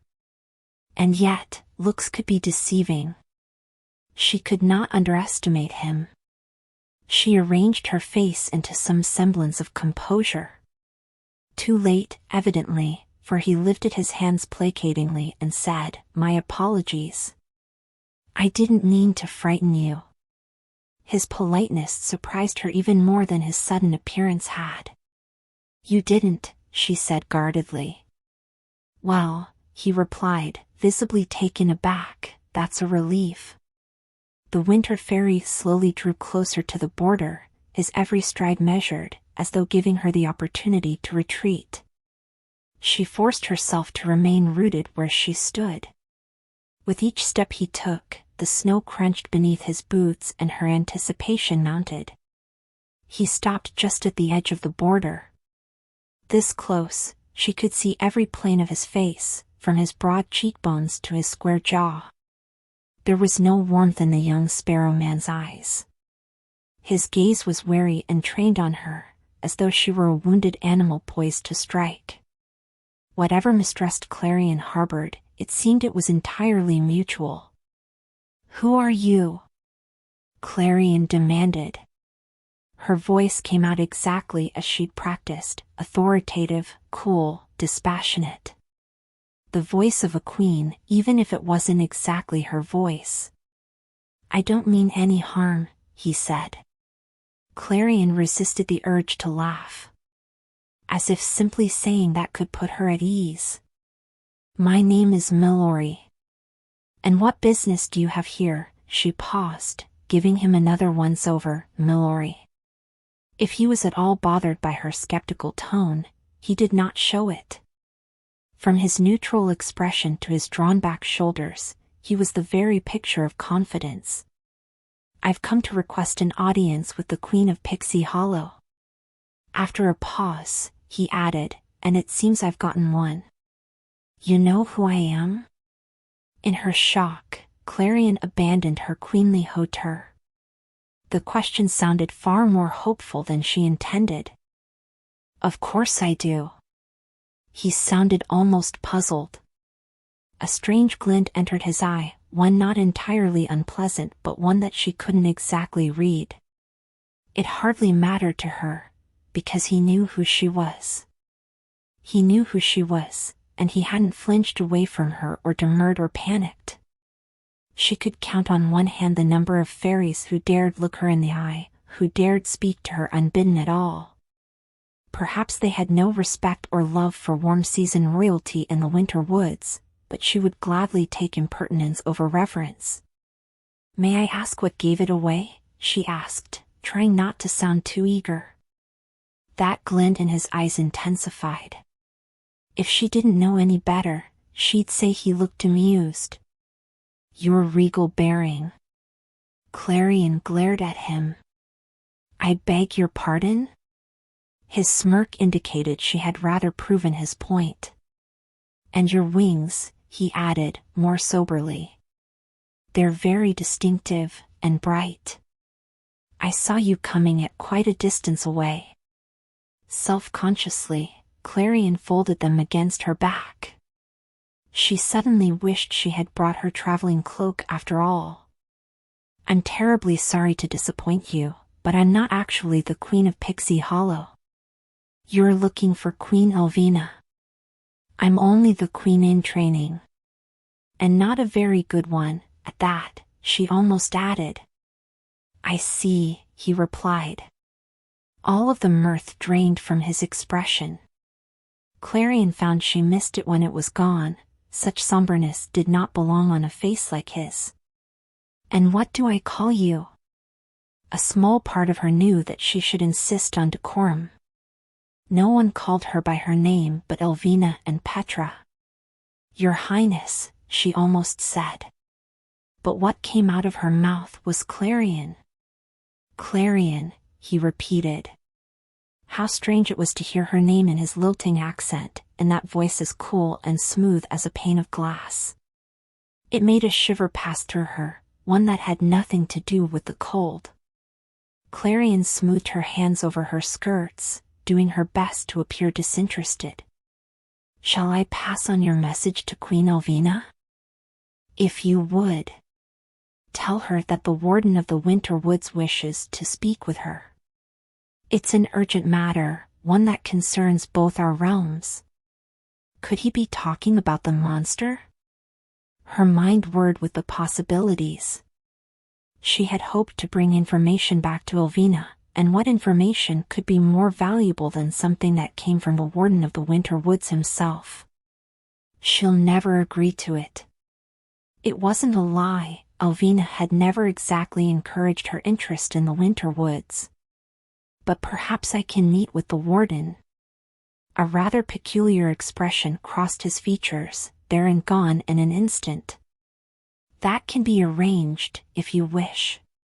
Clarion fought to keep the excitement from pouring out of her. She'd have to orchestrate another escape, which might prove difficult once the situation had stabilized. But for the safety of Pixie Hollow, for the chance to prove herself, she could manage it. I do. Just tell me when and where. Would here and now work? Here and... Clarion nearly toppled into the river as the realization struck her. Milori was the Warden of the Winter Woods. The Warden of the Winter Woods was here, speaking to her as though it were the most natural thing in the world. She could not keep the accusation out of her voice when she said, "You might have begun with that. Do they not teach propriety in winter? And what is the Warden of the Winter Woods doing on the border? I suppose the same thing the Queen of Pixie Hollow is." He paused to consider it. Or the Queen in training, as it were. You're looking for something. She could not argue with that. She crossed her arms over her chest and pinned him with a challenging stare. I suppose I am. The silence pulled taut between them. I'm happy to conduct our meeting from this distance, he said, tilting his head at her. Wryness played over his features as he surveyed the space she'd created when he first emerged from the woods. But it might be easier if you came closer. The snowfall thickened, and when a wind gusted by, it swirled around him, partially obscuring him from view. The border was as good as a barrier between them. Besides, if he'd meant her any harm, beyond the blow he'd already dealt to her dignity, he surely would have done something by now.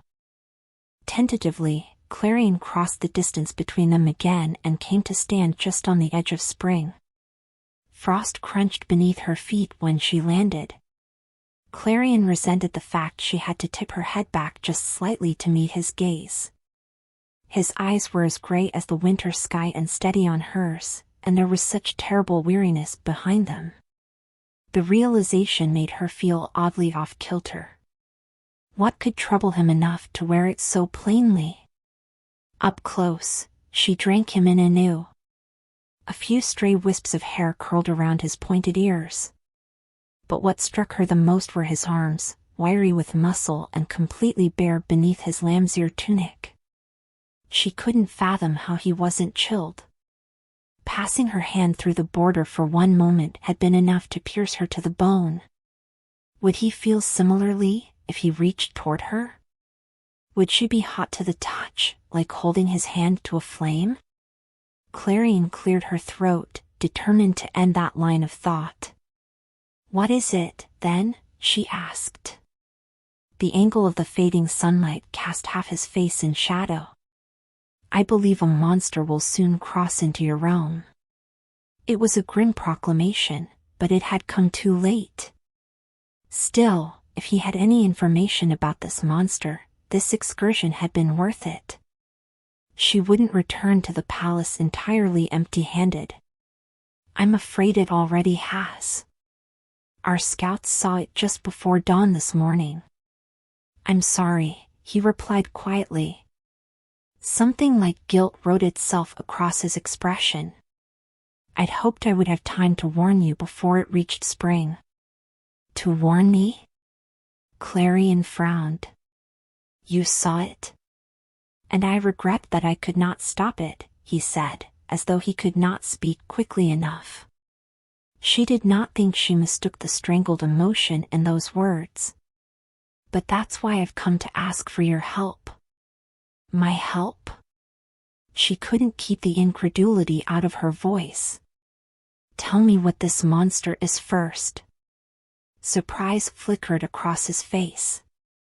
For a moment, he said nothing, as if he had not heard her correctly. You don't know.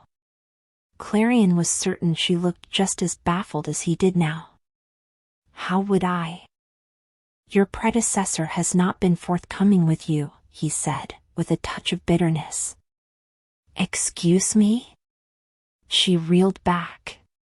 How dare he fling such accusations? And if he knew what this monster was, if it had come from his realm, then he had no high ground to stand on. Perhaps you should leash your beasts before letting them tear through the warm seasons. Milori looked stung, but he did not try to defend himself. It made some of her anger fizzle out. He extended a hand, as if he meant to reach through the border and still her before she fled. In the end, he must have thought better of it. He curled his fingers into a fist at his side. Listen to me, Clarion. I can explain, but... I am listening. But it's too dangerous to stay here much longer. The monster is only active in darkness. Clarion was growing sick of being denied information she wanted. Oh, how very convenient. He had the grace, at least, to look chastened. I can be here first thing in the morning, if you'd like. She would like that, if only to satisfy her curiosity. I can't. Some of the gravity bled out of him, replaced instead with befuddlement. Why not? I do not know what duties you have, Warden of the Winter Woods, she said, feeling oddly flustered, but I have obligations. I can't abandon them to go wherever I please, especially not to the border of winter. I see.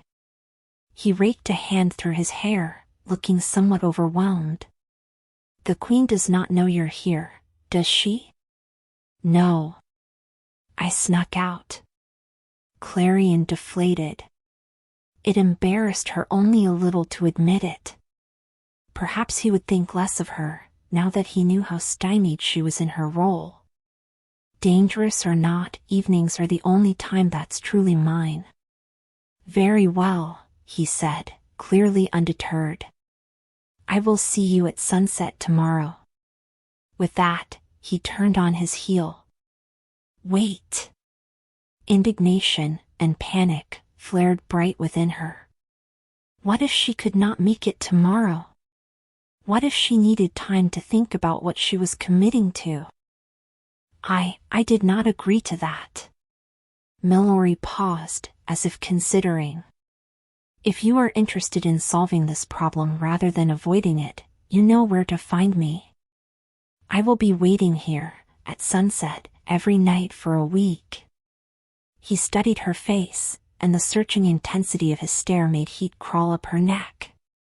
Whatever he found made a faint smile curl on his lips. That, she thought weakly, suited him far more than gravity. Good night, Clarion. He took wing. Clarion could only stare up at him as he soared deeper into the winter woods, and she caught the exact moment moonlight gilded his wings and cast their delicate shadow across the snow. She threw up her hands, then dragged them down her face in frustration. She had come here for answers, but she would leave with far more questions than she'd had before.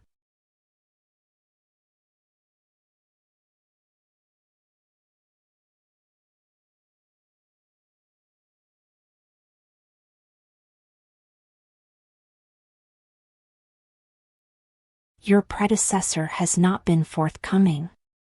Milori's words haunted her as she made her way back toward the palace. What, exactly, did he think she was supposed to know? More concerningly, what did he think 𝐒𝐿vina had withheld from her? It was surely treasonous to even entertain a thought like that. But then, 𝐒𝐿vina had been preternaturally calm when that scout crashed into the council meeting, donning her role as easily as sliding on a new gown. If she'd already known about the monster, then… No.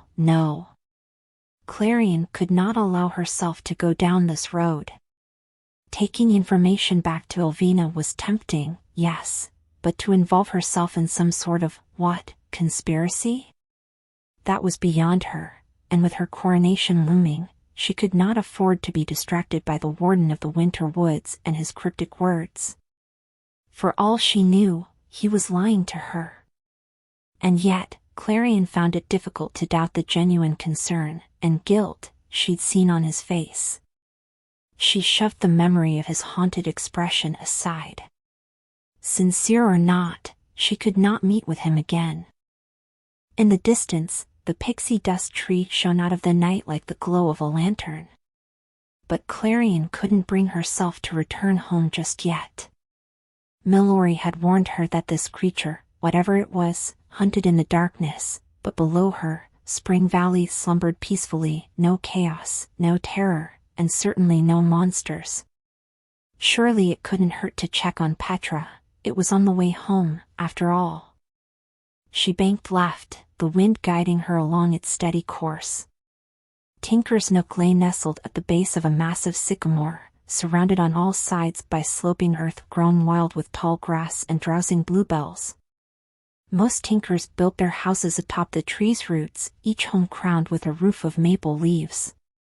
Delicate stairways of northern tooth mushrooms sprouted from the bark and paved the way to their front doors. Tinker's creativity always amazed Clarion. Without them, little would get done in Pixie Hollow. Apart from repairing and building infrastructure, they invented all manner of things to make daily life easier. Their handiwork, and the beginnings of autumn preparations, lay scattered in the center of the clearing. Acorn cups filled with the leaf talents dye, carefully arranged in a gradient from scarlet to gold, mushroom cap workbenches scattered with tools, half-assembled carts made of hollowed avocado skins. A short distance away, Clarion spied their chestnut shell wheels, waiting to be installed. The disarray gave the impression of a place abandoned in a great hurry. But candles and sunlight-powered lamps burned softly on the windowsills, and she could see the vague shapes of silhouettes moving within. Clarion made her way toward Petra's home, tucked away in a far-flung corner of the village. Unlike most of the other homes, hers was an intricate work of stacked river stones, mortared with mud and pixie dust and thatched with a thick layer of moss.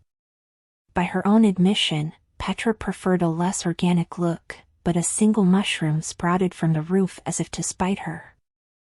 Clarion alighted on her porch. The door loomed above her, a delicate sliver of a felled tree that Petra had sanded and polished to a shine. She knocked. Immediately, a shriek came from within. Clarion sighed. "It's me." "Clarion?" The curtains parted, and Petra's pale face appeared in the window. The door cracked open slowly to reveal her there, clutching a hammer in one hand and the cap of an acorn, a makeshift shield, Clarion presumed, in the other. "You scared me." Clarion couldn't help smiling. "Are you so unused to visitors, or did you think a monster would knock so politely?" As soon as the word monster passed her lips, Petra gasped. "What are you doing out there?" "It's too dangerous to be outside." Before Clarion could reply, Petra seized her by the arm and all but dragged her inside in a flurry of wild red hair and scattered pixie dust. The house was completely, disconcertingly dark. She blinked hard, willing her eyes to adjust. Perhaps some light would. "Absolutely not. Your wings are so bright as it is," Petra groused. "You're going to lure it here if you haven't already." Clarion scoffed. "That's ridiculous." Petra gave her a meaningful look. "Have you forgotten the bat incident?" "I haven't." Now, that was low. Once, many years ago, the two of them had snuck off to autumn under the cover of nightfall, to sit beneath the stars with mugs of hot apple cider. It had taken her days to convince Petra it would be worth her while. What she had not accounted for was her glow disrupting the bat's flight patterns on the way there. Even now, she could see the flash of dark wings, and hear her own laughter over Petra's horrified scream. "The scout said it looked like a fox," Clarion said. "This time, you're safe." Petra did not dignify that with a response. Instead, she pointedly drew the curtains. Clarion's wings did indeed brighten the blackness of the room. Their glow traced the outline of all Petra's things, and the pixie dust that drifted off them scattered across the floor, glittering like pieces of starlight. From what little she could make out in the gloom, it looked like Petra's workbench had appended itself on the floor. Clearly, she was in the middle of a project. All other aspects of her life, from socializing to tidying, fell away when she fully immersed herself. It both surprised and disappointed Clarion to realize that she didn't know what it was that had captured Petra's attention this time. Both of them really had been busy lately. Apparently satisfied with her security measures, Petra slid down onto the floor and fixed Clarion with a bleary-eyed stare. "What are you doing here so late?" "I wanted to check on you." Petra sighed fretfully as she began gathering up her hair into a messy knot atop her head. "Oh, well. It's more of the same. Work has been." "To see if you're safe," Clarion cut in. "I was worried about you, holed up in here all alone." "Oh. Yes, as safe as I can be. I don't mind an excuse to stay in here." She studied Clarion almost suspiciously. "Is that really why you came? You look like you have a secret." "A secret?" Clarion laughed nervously. "Did she? Going to the border wasn't forbidden, exactly, but if anyone found out she'd met with the warden of the Winter Woods, well, in truth, she did not know what would happen. It was best not to mention it, partly because she would never be meeting with him again, and mostly because the very mention of a winter fairy anywhere near the warm seasons would shatter Petra's fragile constitution. She already looked one scrap of bad news away from a nervous breakdown. Besides, Petra was terrible at keeping secrets. "No, of course not." "What gave you that idea?" "Oh, no." Petra rested her forehead on her knees. When she spoke again, her voice was muffled. "It's really bad, then, isn't it?" Clarion's stomach dropped. Was she really so obvious that Petra had already figured her out? Somehow, Petra slumped even further into the floor. She lifted her chin and gazed at Clarion with a look of pure despair. "Alvina really is going to banish me." Clarion blinked hard at her, caught somewhere between relief and confusion. No? Worse? You've come to break the news that we're not going to make it through the night?" "No, it's..." "Petra," Clarion cut in, grabbing her shoulders. "You're catastrophizing again." "Right. You were right."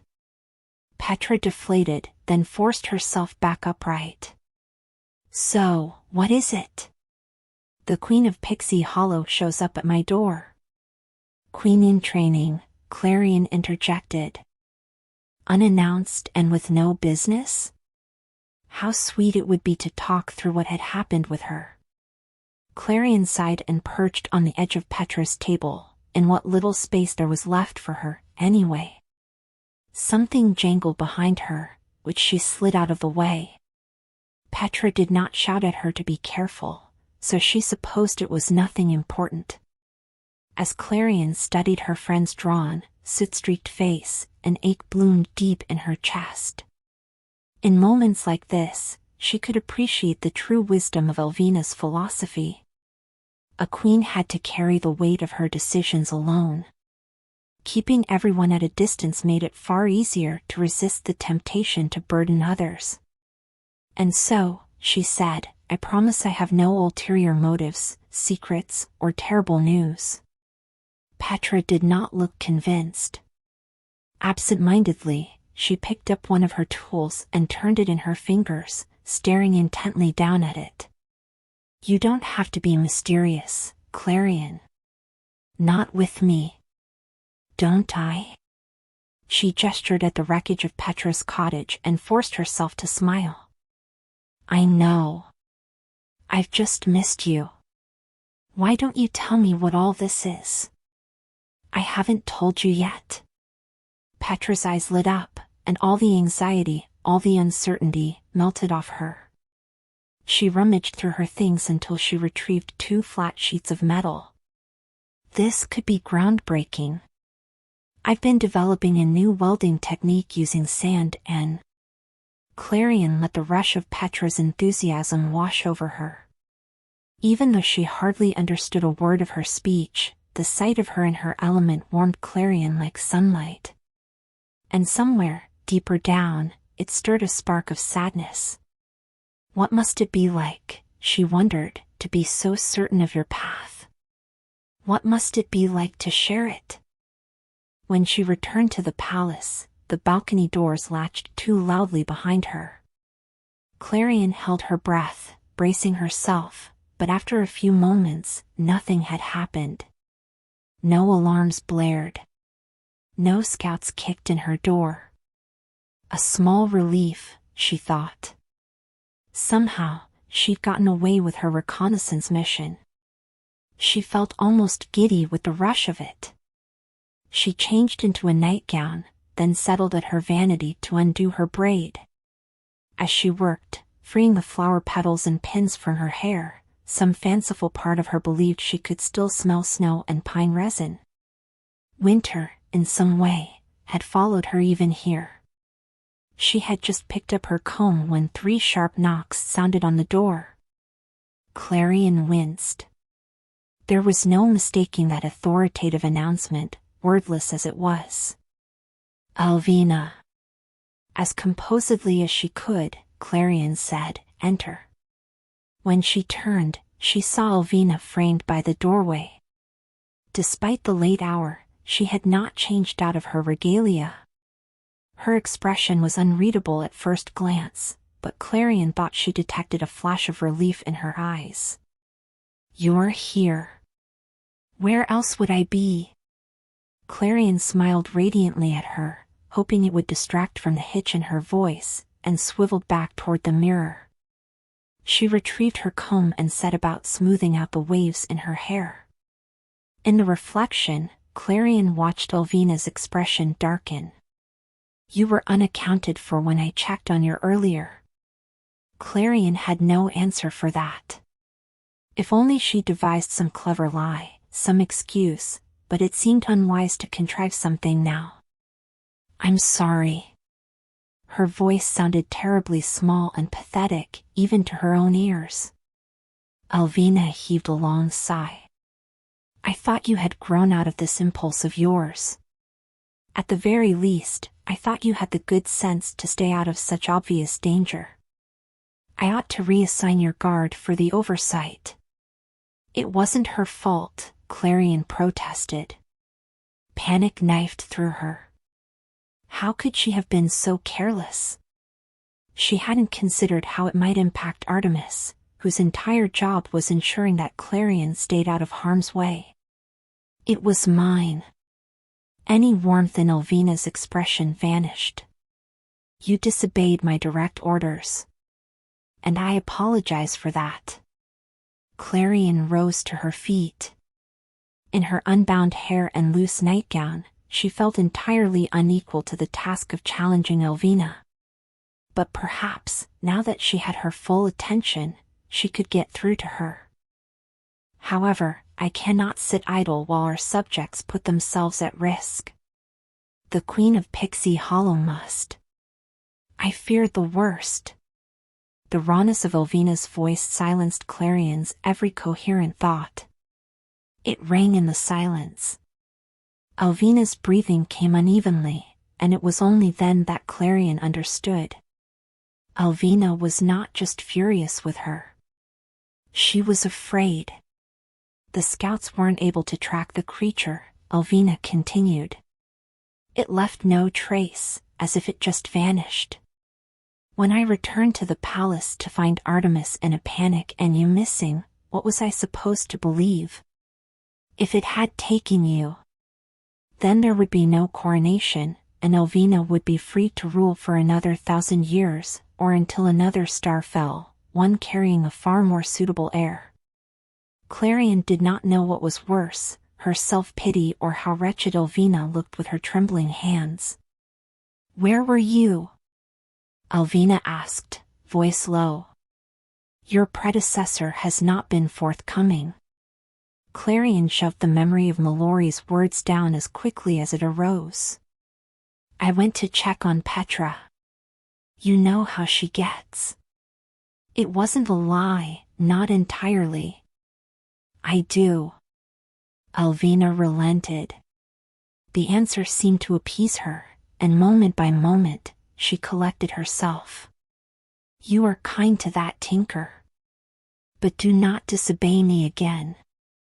Pixie Hollow cannot afford to have its heir going wherever she pleases and putting herself in needless danger. You are too valuable." Of course. Orders were not for her to question, nor for her to understand. Clarion wrapped her arms around herself. "𝐒𝐒?" 𝐒𝐒 inclined her chin in acknowledgement. If she wanted the answer to her question, she had to tread carefully. "That scout said the monster came from the winter woods. Will the winter fairies be all right?" 𝐒𝐒 frowned, clearly surprised by this new line of questioning.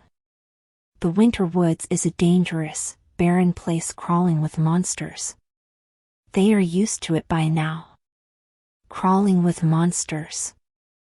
Clarion could not scrub from her mind Milori's look of befuddlement when he'd said, "You don't know." Struggling to keep her tone neutral, she asked, "Did you know that before today?"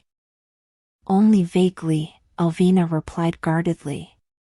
"There is a reason we haven't attempted to make contact with winter.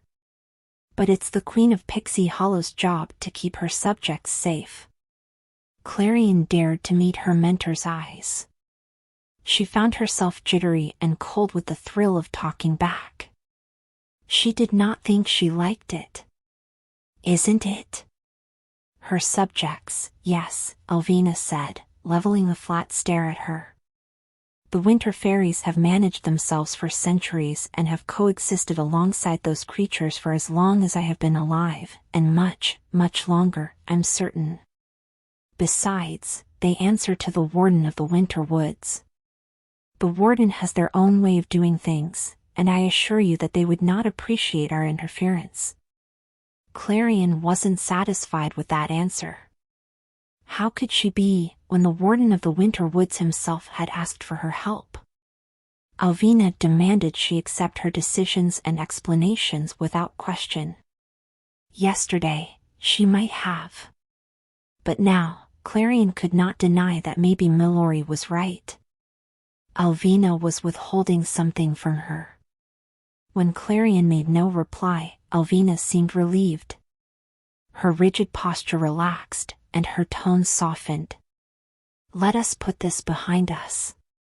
We will remain vigilant, but for now, it seems the danger has passed. Tomorrow, business will continue as usual, and you will be shadowing the Minister of Autumn. It will be good for you to see how he manages preparations for a seasonal turn." "Yes, Your Majesty." With a stiff nod, 𝐒𝐒 left the room. As soon as the door latched behind her, Clarion collapsed into bed. In the dark, the ceiling swam with the golden light emanating from her wings. From her vantage point, she could see the vastness of the night sky through her window. And there, reaching toward the scattering of stars, was the frost-backed peak of the mountain, frozen and forlorn. This time, it felt less like the mountains watching her, and more like a winter fairy.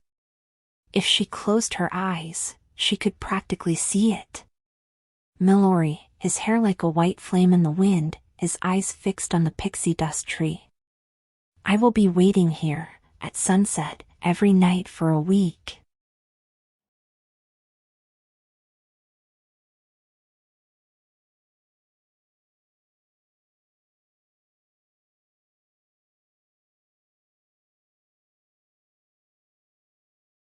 The next day, Clarion regretted staying up so late. By the time evening settled over the autumn forest, she was exhausted from a full day's work alongside the Minister of Autumn, and shivering even in her cobweb shawl. Rowan, who had excused himself a few minutes ago, returned now with a mug of dandelion root tea. He handed it to her with a knowing sort of look. "You'll get used to the long days eventually." "I hope I haven't been dragging too much," she said, equal parts embarrassed and grateful that he'd noticed. "Thank you." He beamed at her. "Not at all." Clarion took a sip of her tea. Although she never much cared for the dandelion's bitterness, it made her feel that she somewhat belonged among the living. At the very least, it warmed her hands. The temperature here always landed perfectly on crisp, and the foliage blazed eternal in its red and orange glory. It made her long for things she had not enjoyed for quite some time, long evenings by a fire, or diving into an ocean of fallen leaves. Rowan had recently begun preparations for the arrival of autumn, and despite her distraction, Clarion was determined to commit every detail to memory. This would be the first seasonal transition she oversaw as queen, and after how bitterly she disappointed 𝐒𝐿𝐒 last night, nothing could go awry. This would be her one opportunity to prove her mettle now that she had dissuaded herself from any further engagement with the Warden of the Winter Woods. Never mind that she had lain awake for far longer than she cared to admit, turning over his every word to her. Now, Clarion directed all her formidable willpower to putting him far out of mind. It was admittedly difficult when Artemis lurked a few yards away, staring at Clarion as though she might vanish if Artemis looked away for even a moment. Clarion supposed she deserved her renewed attention, and the guilt that accompanied it. She had landed Artemis in trouble with her little disappearing act. She hadn't been to autumn since the revelry last year, where all the world glowed beneath the light of the full harvest moon. She still remembered the gleam of the autumn scepter refracting moonlight into blue pixie dust, how it had rained down on them, gathering in the trees and catching on her eyelashes like snowfall. She'd rarely seen Pixie Hollow so joyous. Most of all, she remembered standing beside 𝐒𝐿𝐒, placid-faced and aching, as she watched everyone dancing and glittering far below them. She'd hovered, as she did now, forever out of reach. Clarion watched the autumn fairies work in the glade below. With 𝐒𝐿𝐒's decree to return to business as usual, it seemed impossible for Clarion to imagine there had been any danger at all. And yet, as the shadows beneath the trees deepened, she could not shake her misgivings. Waning sunlight dripped through the canopy, patterning the earth in soft rose gold. A few fairies gathered around a leaf talent dabbing pigment onto an oak leaf carted in from summer, nodding and murmuring approvingly at his technique. A fast-flying fairy whizzed past Clarion. She dragged a great gust of wind in her wake, sending Clarion's hair fluttering, and a flock of monarch butterflies whirling off their course. The animal talent shepherding them wailed in protest. "Sorry," the fast flyer called without stopping. 3,000 miles, the animal talent shouted after her, shaking her crook. "They have to go 3,000 miles. Clarion couldn't help smiling. How wondrous to see her subjects, bickering and laughing and demonstrating their talents. Rowan, meanwhile, seemed entirely unfazed, as if this sort of ruckus was so commonplace as to be unremarkable. He stood with one hand tucked into the pocket of his cloak. In the other, he held a notebook, filled to bursting with his haphazard scrawl. He'd told her it was a checklist, but Clarion could not in good conscience call such disorder a checklist. Items had been scribbled out and tacked on with reckless abandon. His mind worked in leaps she could not follow. At this point in the cycle, he said, as if he had been speaking for quite some time already, we're mainly testing new ideas and ensuring we have all the supplies we'll need. 𝐒𝐈𝐒 typically trusts me to handle all the small details. But a few days before we leave for the mainland, she pays us a visit to give our preparations a final review. And how does she know what you've done is acceptable? His eyes twinkled at her. Intuition.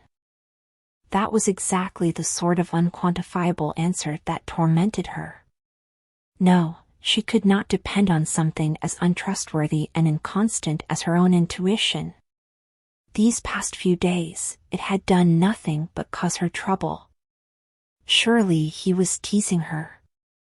𝐒𝐈𝐒 almost certainly had an elaborate system of criteria she devised to assess his work.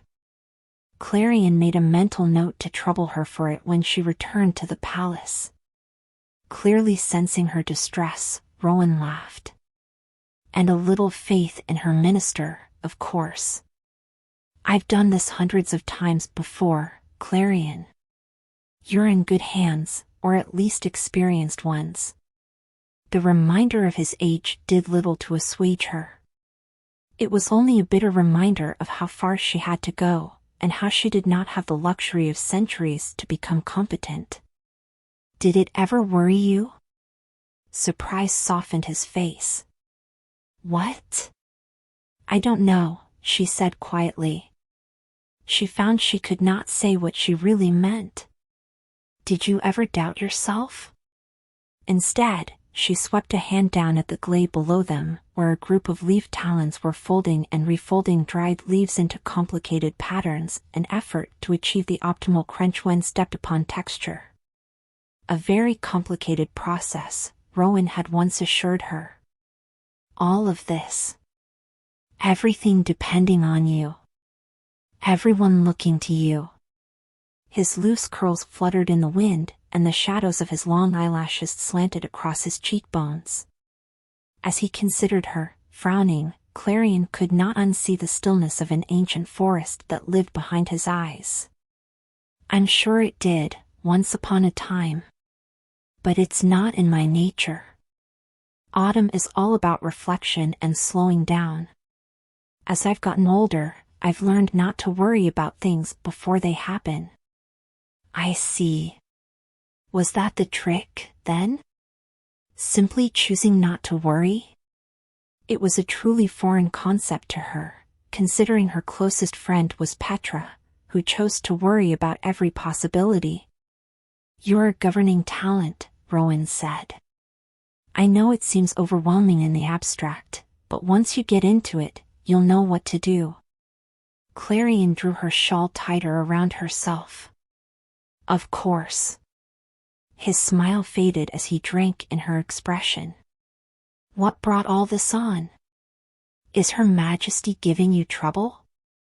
We have had our disagreements lately, she said as diplomatically as she could. Is that so? He rested his chin appraisingly in the crook of his forefinger and thumb.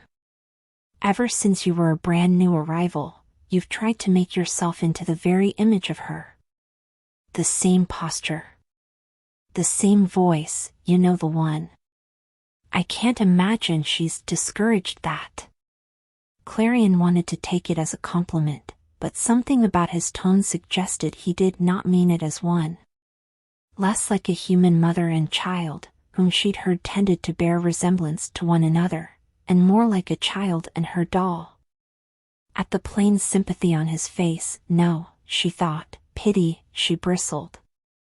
She only wants to prepare me for the role. Of course she does. Rowan quickly backtracked. And I only mean to say you are a credit to her. You have always been, shall we say, rebellious? Still, what disagreements could you possibly have? She says I've gotten my priorities confused. It's more natural to me to address what I see in front of me. An argument. Someone's feelings. An opportunity to investigate, she thought. She picked at an invisible loose thread on her shawl. It distracts me from the bigger picture. Ah. There was something unreadable in his expression, as though he was trying to hold himself back from saying what was truly on his mind. Perhaps what she meant to say is that you can't blame yourself every time things go wrong. Try as you may, you can't solve every issue in Pixie Hollow on your own. I suppose not. He clapped her on the shoulder, an affectionate gesture that nearly knocked her off balance. You have better instincts than you give yourself credit for. But I don't. If only he knew. If only he knew just how inadequate she was beneath the facade.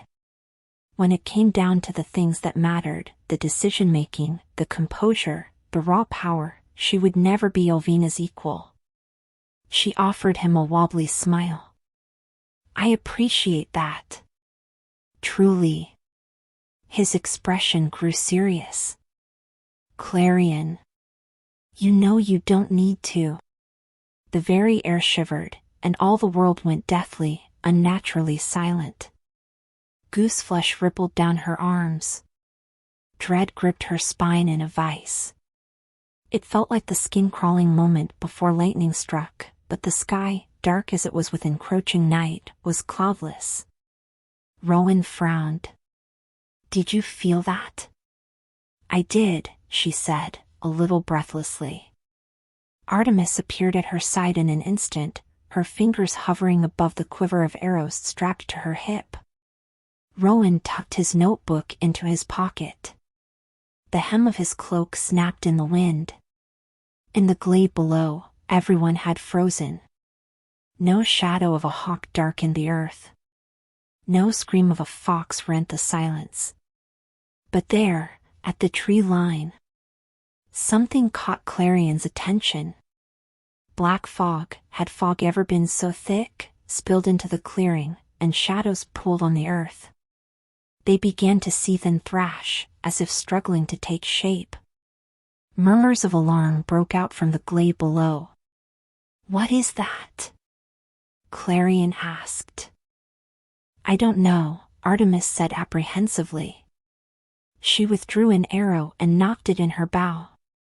A formidable weapon against their natural enemies, certainly, but something told Clarion it'd be useless against whatever that was. Threads of darkness swirled upward, weaving together as they rose. Clarion caught the glimmer of black scales, the flash of venom-bright eyes. A serpent, she realized after a moment, although not like any serpent she'd ever seen. It was solid, real, and yet its body seemed to be composed entirely of smoke, held together by what looked to be stitches of violet light. Its body looped around itself in coils, dripping and oozing from its seams. The exact shape of it changed from blink to blink, as though it could hardly remember what exactly it was meant to be. It sprouted a limb, then a wing, before reabsorbing them. She could scarcely hold it in her mind. Its long shadow fell like a blade over the autumn fairies. Monster. It hissed. That was all it took for Artemis to spring into action. She loosed her arrow. It soared through the air and into the beast's open mouth. Although it skewered the back of its head, the serpent did not even flinch. All the color drained from Artemis's face. Everyone, flee! Rowan shouted. That was when the screaming began. As the fairies took flight, the serpent spat its venom. It was pitch black, and glinting with an oily, iridescent sheen. Every fairy it struck dropped from the sky and hit the earth with a sickening sound. They did not cry out, they only lay there, limp, as though they'd fallen asleep mid-flight. Rowan looked on in horror. Clarion seized his elbow. We have to do something. That, evidently, was enough to snap him out of his stupor. He rounded on her, his jaw set and his mouth pressed into a thin line. Oh, no. I have to do something. You will return to the palace at once. It's far too dangerous for you to be here. How many times would she be forced to stay back? Excluded from aiding in the protection of her people? What good is a queen if she's forbidden to do a single thing? Better than a dead one, Artemis snarled. Clarion wavered. Considering only one governing talent arrived every few hundred years, they were a precious commodity. No one knew what would happen if a queen died before her time.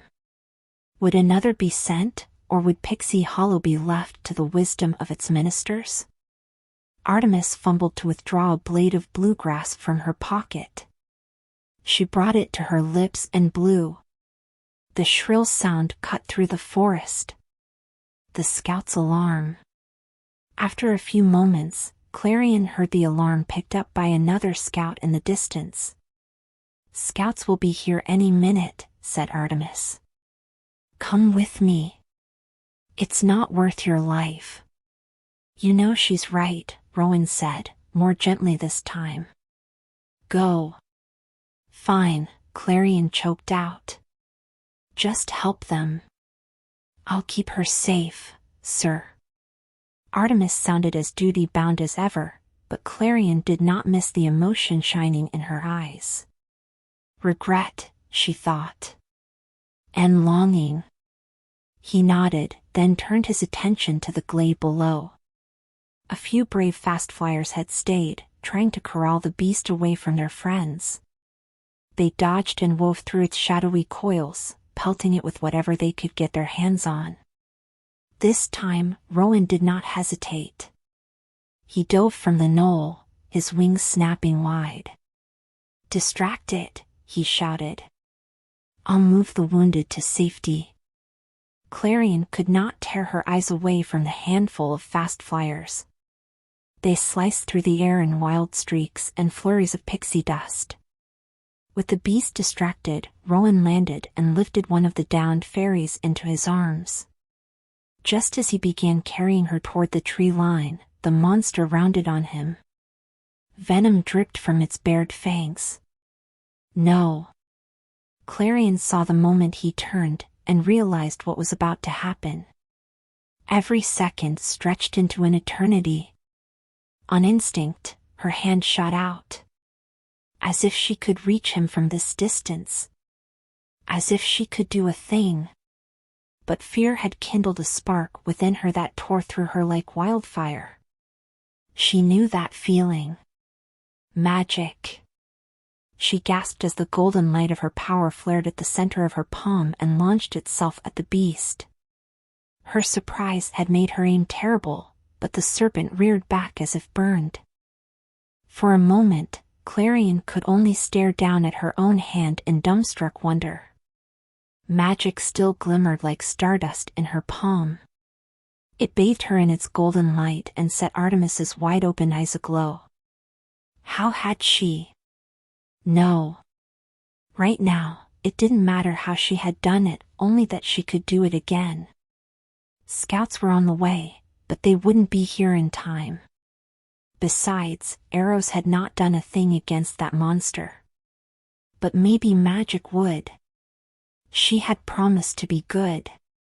She had promised to be safe. But if it meant saving lives, please forgive me, Artemis. When Clarion took flight, she heard only the faint cry of Your Highness. Wait! By the time she glided down, planting herself between the serpent and Rowan, it had reoriented itself.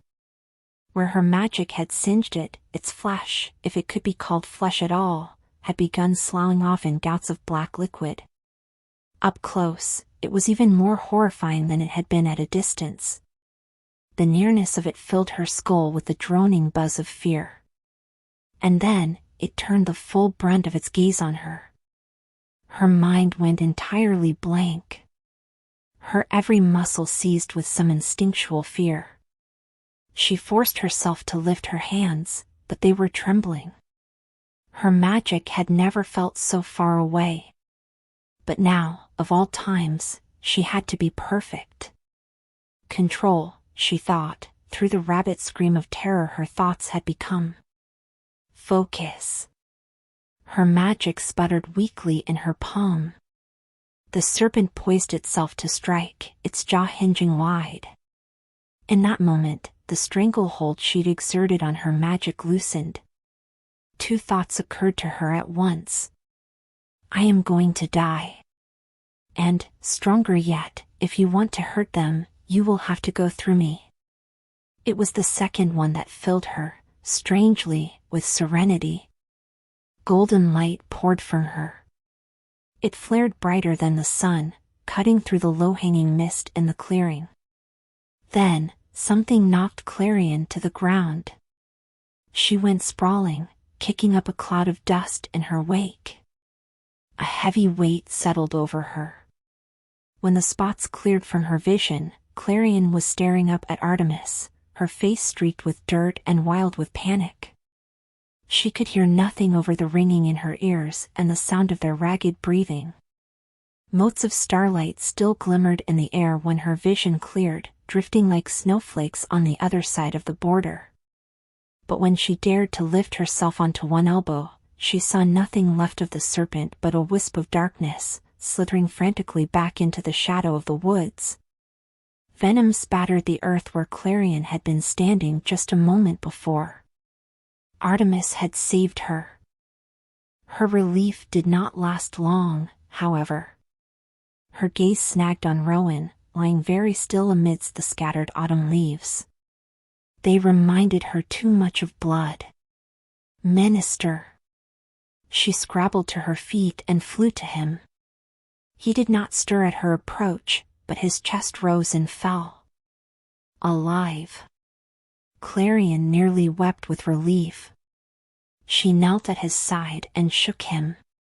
His expression contorted, not with pain, exactly, but fear? His eyes flickered behind their closed lids. It almost looked as though he was having a nightmare. She shook him again, more frantically. Wake up. He made no reply. Clarion's breaths came heavier. What was happening? Slowly, she stood and surveyed the wreckage around her. All of the fairies' careful preparations were appended. Unconscious fairies lay in the clearing, a few letting out choked sobs as they slept. Panic rose within her. She fluttered to the next fairy beside Rowan and shook her. Wake up. Nothing. She fluttered to the next and the next and the next. None of them stirred. Nothing, nothing, nothing. Wake up, she whispered to herself. Please, please.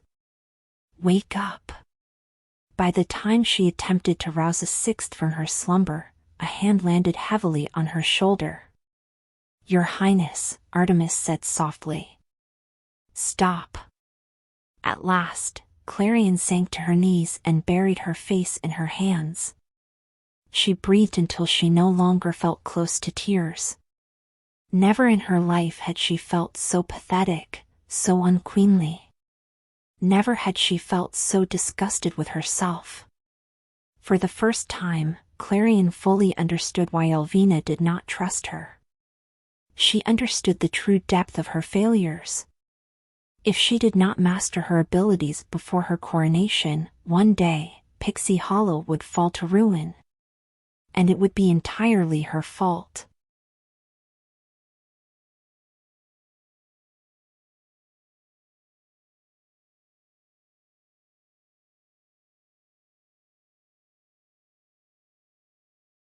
Chapter 7. Clarion hardly recalled being brought back to the palace. The scouts had arrived only minutes after the serpent escaped, alighting around her in formation on quiet feet. None of them said a word to her, at least, if they did, she did not hear it. Her grief had pulled a gauze over the world, behind it, nothing felt entirely real. Behind it, nothing could truly touch her. She vaguely remembered the scouts surveying the scene in silent horror. She remembered the dull sensation of pain when she noticed the scrapes on her arm. Then, Artemis steering her away from the autumn forest. Now, she sat numbly in 𝐒𝐿𝐒na's quarters, perched on a chaise longue. At some point, Artemis had removed her cloak and wrapped it around Clarion's shoulders. It was worn with body heat, but Clarion still shivered. Someone had also pressed a cup of tea into her hands, but it had gone cold. The room was cozily dark, with the heavy curtains drawn over the windows and candlelight gilding every surface. Shadows flickered across 𝐒𝐿𝐒na's face. Clarion. 𝐒𝐿𝐒na's voice, gentler than she'd heard it in quite some time, jolted her back into her body. What happened? Clarion took a sip of her tea, if only to save herself from answering immediately. She pulled air into her lungs until the haze over her thoughts cleared. I'm not sure I can describe it properly. It all happened very quickly. I understand. But please try.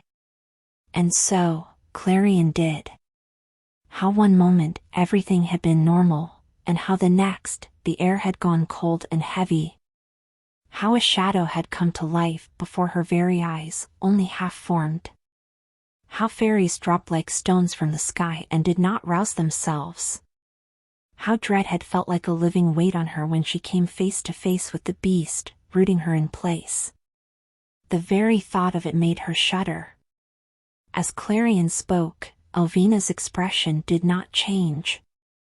No surprise, no horror, registered. She only looked grimly resigned. By the time Clarion finished recounting the evening, a sick sense of certainty washed over her. The doubt Milori had introduced no longer felt so ridiculous. You know what they are, she said. The firelight glimmered in 𝐒𝐿𝐒na's eyes. The shadows it threw carved stark lines into her face. For a moment, her expression was unreadable. Would she deny it even now? Then, with a displeased twist of her mouth, she said, they're called nightmares. Nightmares? Even saying it aloud chilled her. As you've now seen, they have a terrible power, 𝐒𝐿𝐒na continued. They plunge their victims into a terror-filled slumber. The moment we received the first alarm, I had our healers begin work on an antidote. So far, none of their efforts have worked. The Minister of Autumn and 10 other citizens of Pixie Hollow have yet to be roused. Clarion could hardly process it. Until they developed an antidote, 11 fairies would suffer for as long as they lived. Guilt bubbled up within her, but stronger still was her frustration. Right now, all Clarion could think of was how 𝐒𝐿𝐒na had kept this from her. If she had known what she was up against, if she could have prepared herself. You knew what they were capable of? And I have made plans to deal with it, 𝐒𝐿𝐒na replied. Clarion detected the defensive edge to her voice. The healing talents will continue to work around the clock until they find the cure. They will keep everyone as comfortable as possible until their task is complete. No, she would not allow 𝐒𝐿𝐒na to keep her in the dark any longer. What are they? No one knows exactly. 𝐒𝐿𝐒na settled on the chaise longue beside her and folded her hands in her lap. She stared straight ahead, her expression oddly vacant. Once, a very long time ago, queens remembered the origin of nightmares. But knowledge of them has faded with time. All we have are fragments. Titania, the first queen of Pixie Hollow, entrusted the story to her apprentice, and so on down the line, until now. By the time it reached me, it had grown distorted and vague. It was more like a fairy tale, one worn smooth with repetition until it hardly seemed real at all. All I can tell you is that nightmares dwell in the winter woods, where the nights are long and the cold feels like a familiar embrace. No one had seen them in an eternity, but my mentor imparted this to me. If they ever re-emerged, we must act swiftly. Her words sank in slowly. Over the years, 𝐒𝐒𝐿 had given Clarion morsels of Pixie Hollow's history. But no mention had ever been made of nightmares. Clearly, it was a deliberate omission. Before she could stop herself, before she could swallow yet another flash of hurt, she said, "Why didn't you tell me sooner?" "It didn't seem important." "It seems important now." "What would you have me do?" 𝐒𝐿𝐒 said through her teeth. "You cannot yet access the full range of your abilities. Legends about things that might very well have never come to pass, that might never have even existed, would only have distracted you. You cannot decide what I should and should not know." Clarion's voice trembled with the force of her anger. The attack had shaken her far too much for her to maintain her usual composure. 11 people wounded because of her failures, and because of 𝐒𝐿𝐒's lack of caution. "What else have you not told me?" 𝐒𝐿𝐒 sighed as though the conversation had thoroughly exhausted her. "Clarion. Contain yourself. Control. Focus." If she could not present herself as a proper queen, 𝐒𝐿𝐒 would not treat her as one. Clarion drew in a deep breath, doing her utmost to smooth her features into passivity. This was how 𝐒𝐿𝐒 liked her best. This was how she could convince her that she was capable. "I have to be prepared for all eventualities," said Clarion. "How can I be prepared if I don't know what I'm up against?" With her composure restored, 𝐒𝐿𝐒 regarded her less like a sprinting thistle about to tear through Springtime Square. Back into familiar territory, at last. With equal measure, the queen said, "It will be handled." Clarion set her teacup down on its saucer with a clink as brittle as her nerves. "How?" Silence descended over them. For a moment, Clarion thought that would be the end of the discussion. But 𝐒𝐿𝐒 shocked her by responding. "We must minimize the risk of repeating another tragedy. I will convene a meeting tomorrow to discuss the safety plan for Pixie Hollow. In the meantime, the scouts will handle flushing out the nightmares and disposing of them." Clarion could only think of how quickly the nightmare had struck, of fairies falling from the sky, silhouetted by the blood-red sunlight, pixie dust streaming from their limp wings. There was no way to dispose of a beast like that so neatly. But then she remembered how it had fled when she'd unleashed her magic, like a roach skittering away from a sudden flood of light. Clarion still did not know how she'd done it, or if she could do it again. But 𝐿𝐿𝐒 could. "They're frightened of our magic." Surprise passed over 𝐿𝐿𝐒's face. "Oh. I was able to summon my magic, just briefly. If only you could have seen it." Clarion tamped down her enthusiasm as much as she could. She reminded herself that composure, not conviction, would win her mentor over. None of Artemis's weapons did a thing to it. "But if you or I accompanied the scouts?" "No. It is out of the question, Clarion." 𝐿𝐿𝐒 rose from her seat abruptly, her tone turning frigid.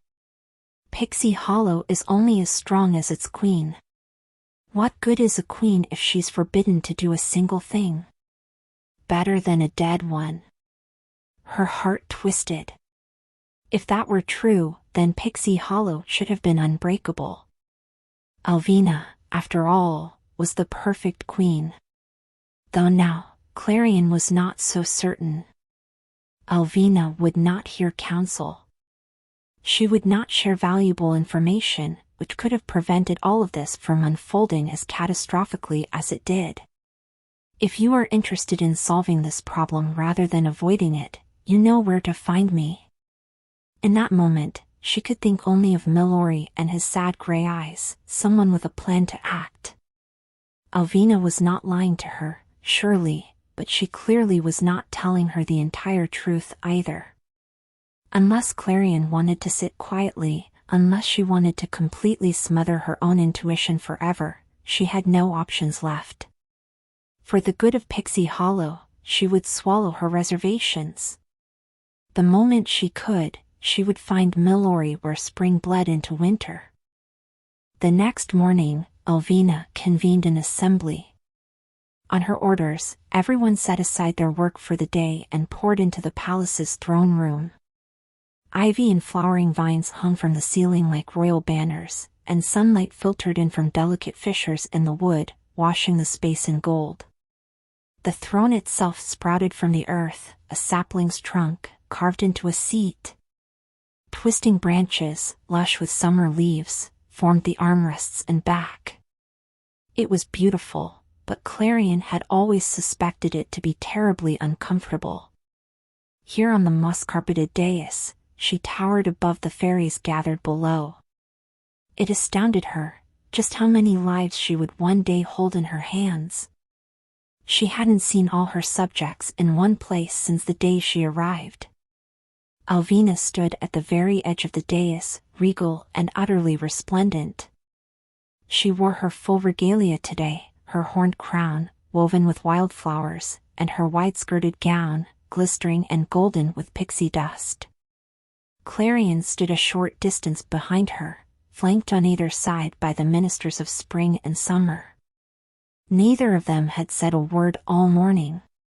Without Rowan, without the lively discussion and laughter he sparked, they seemed almost lost.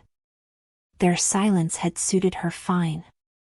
Clarion startled at every rattle of leaves in the breeze, at every lengthening shadow. Murmurs rippled through the gathered masses. In their upturned faces, Clarion saw all her worry reflected back at her 1,000-fold.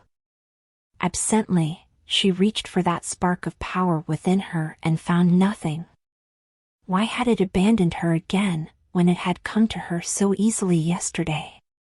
In that moment of danger, faced with that beast, something within her had given way. But what? For the life of her, she could not remember what technique she had employed. At the time, her mind had been consumed with a sort of blankness, somewhere between desperation and resignation. It was entirely impossible to replicate here of all places, and she did not know how she could recreate those conditions unless she decided to make a habit of throwing herself headlong into life-threatening situations. Besides, she did not know whether she wanted to find out if, when it truly mattered, she could summon the power she needed to save someone. 𝐒𝐿 lifted a hand, and a hush fell instantly over the crowd. There was that governing talent magnetism at work. It never failed to impress Clarion. "Thank you all for gathering here today," said 𝐒𝐿. "I understand this is unusual and that you all have work to finish, so I will endeavor to keep this brief. However, there is a dire situation in Pixie Hollow, one that I am sure many of you have heard of through rumors and speculation. Yesterday, a group of fairies was attacked in the autumn forest by a creature that crossed from the winter woods." Gasps and shouts of alarm met 𝐿𝐿's words. "I know many of you have questions." 𝐿𝐿's voice carried above the crowds, echoing off the high ceilings. "I know many of you are concerned. I want to put those worries to rest and assure you that we are doing everything in our power to keep all residents of Pixie Hollow safe. All the victims are alive and in stable condition. While we do not have much information to share, it seems these monsters can ensnare their prey in a slumber they cannot wake from. While we have not been able to rouse the victims, our healers are hard at work to restore them. Now." A storm talent dressed in a gown of rain lilies shot up in the crowd. "With all due respect, Your Majesty, how did this happen? Just the other day, all of us were placed under a curfew, then assured the threat had been handled." Clarion tried not to let her surprise show on her face. In all her 17 years, she had never heard someone question 𝐿𝐿 so openly. But many in the crowd nodded their agreement. "Our scouts did not find any evidence of a continued threat at the time," 𝐿𝐿 replied, with some ice in her tone. "With the information we had, and given Princess Clarion's imminent coronation, it seemed the best course of action to resume normal activity. I very much regret the lack of caution, and I assure you such an oversight will not happen again. What happened was a tragedy, and I accept responsibility. Now, if I may." When no one else chimed in, she clasped her hands and resumed.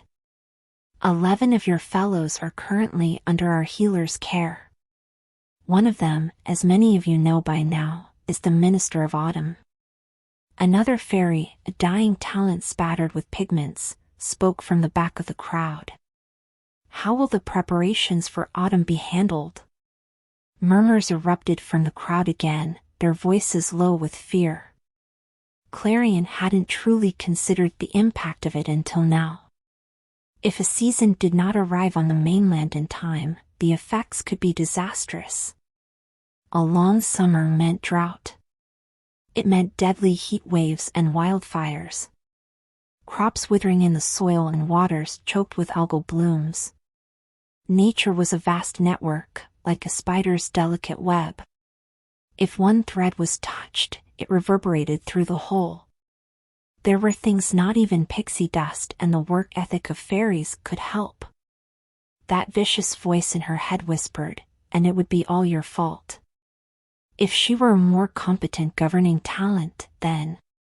There are still several months before autumn is due to arrive on the mainland, 𝐒𝐿 replied, with far more confidence than Clarion could muster. We will do everything in our power to ensure preparations continue without a hitch. The autumn fairies are knowledgeable, and Princess Clarion and I will manage in the minister's stead. However, I anticipate he will be back on his feet well before we feel his absence. Some of the crowd's restlessness seemed to dissipate. Clarion thought she saw some of the tension bleed from 𝐒𝐿's shoulders when their subjects once again fell quiet. The idea that she had been rattled, even for a second, seemed preposterous to Clarion. 𝐒𝐿 had never once shown anything but unflagging conviction in her own plans. She had refused to hear anything different last night. "Before I dismiss you," 𝐒𝐿 said, "I would like to share the names of those who are recovering from the attack." Her cupped hands filled with the light of her magic. With each name she recited, she let an orb of light rise to the ceiling. Pixie dust rained softly down on them. From here, Clarion could see fairies holding each other close or joining hands to comfort one another. "We will deal with the creatures that did this," said 𝐒𝐿, when all 11 lights burned brightly above them. "But we must not be reckless. Beginning today, I am instituting a curfew again. Now that we have learned these creatures are active in the darkness, no one will go out after the sun has set. There will be no exceptions. Anyone who breaks this rule will answer to me. Are we understood?" The silence was complete. Then, a weather talent, his hair wild from tracking the wind patterns, asked, "And what of winter?" There was the faintest note of accusation in it. All at once, Clarion became acutely aware of the mountain looming to the north, all the windswept, glaring white of it. Several fairies spoke at once, clamoring to be heard. "You said those beasts came from winter. Have they set them loose? Have they lost control of them? Have they fallen victim to them as well?" 𝐒𝐿 held up her hand, demanding silence once more.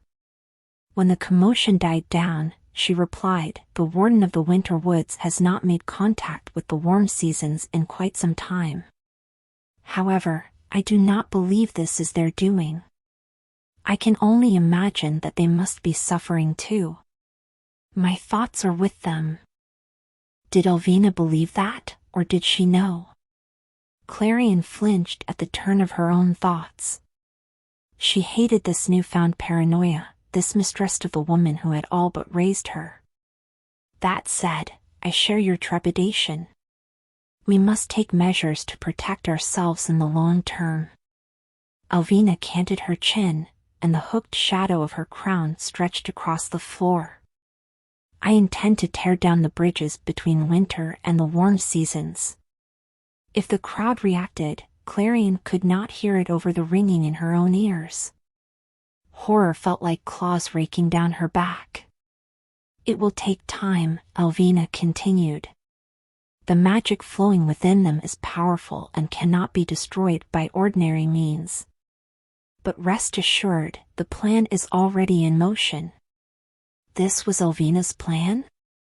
To abandon Winter to the nightmares, worse, to set them adrift from the rest of Pixie Hollow entirely? Perhaps Clarion had little experience ruling. Perhaps she did not understand exactly what they were dealing with. But she knew, down to the very heart of her, that this was wrong.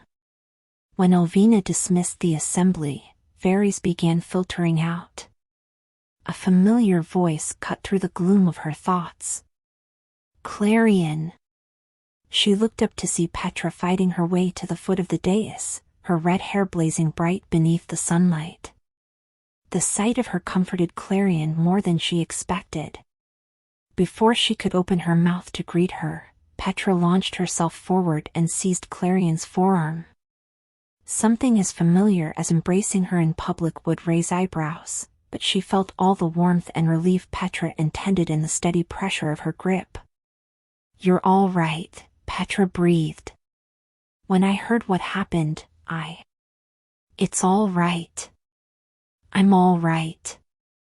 Clarion offered her an uncertain smile. "Mostly." Petra withdrew her hand, instead letting it curl protectively in front of her chest. "What's wrong?"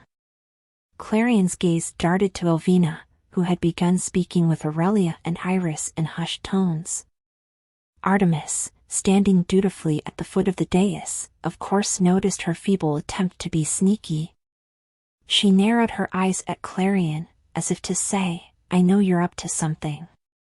After her disappearance 2 nights ago, and the attack in autumn, she supposed she'd never slip away from her guard so easily again. "Not here," Clarion said. "Follow me." Petra groaned. Clarion led her toward the door of the throne room.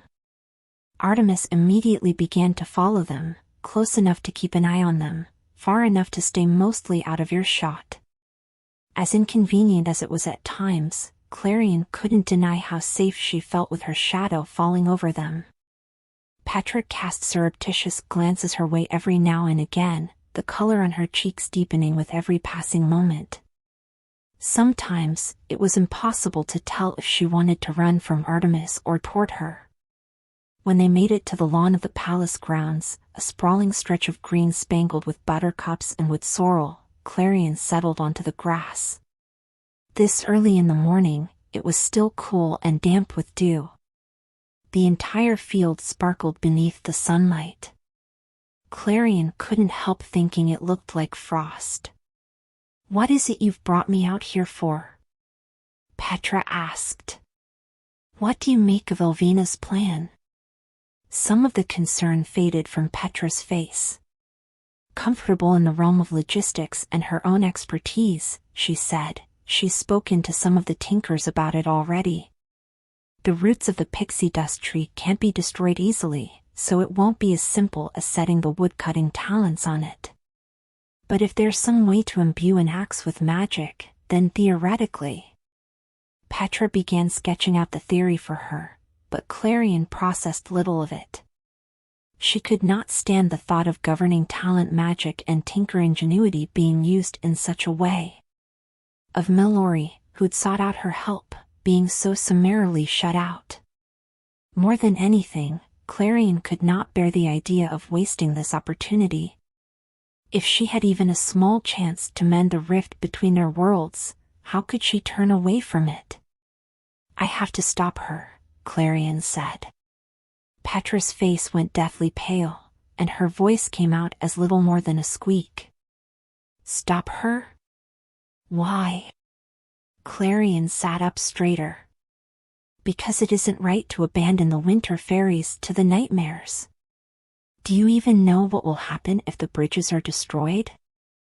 "No one will be able to cross into winter again," Petra replied. Judging by her frown and her hesitant tone, Clarion's protests did compel her.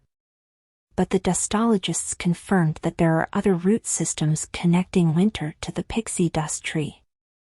They'll be fine. Just alone. Is alone truly fine?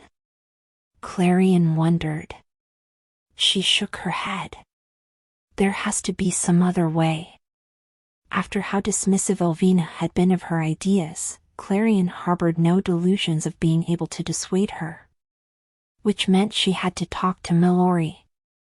I haven't seen that look in a while, Petra said, with equal parts fond admiration and wariness. Clarion blinked, startled out of her own thoughts. What look? Petra put on something like a scowl and gestured to her own face. This look. It means you're going to do something reckless. Clarion smiled innocently, if only to hide that she did indeed plan to do something reckless. I would never. I've outgrown such things. Petra buried her face in her hands. Why don't I believe you? I'm just going to talk to 𝐒𝐿vina, she lied. Don't worry. Why would you say that? That's going to make me worry more. But Clarion had already turned her mind to plotting. 𝐒𝐿vina's new decree had given her the perfect opportunity to sneak out. Until further notice, no one would be out and about at night. No one would know to miss her. No one except 𝐒𝐿vina. And Artemis. Clarion dared to look over at her, half hidden with her earth-colored tunic against the trunk of the pixie dust tree. As if called, as if she could sense the ill-advised scheme brewing in her mind, Artemis met her eyes with a wary frown. For the good of Pixie Hollow, Clarion would have to find a way around her.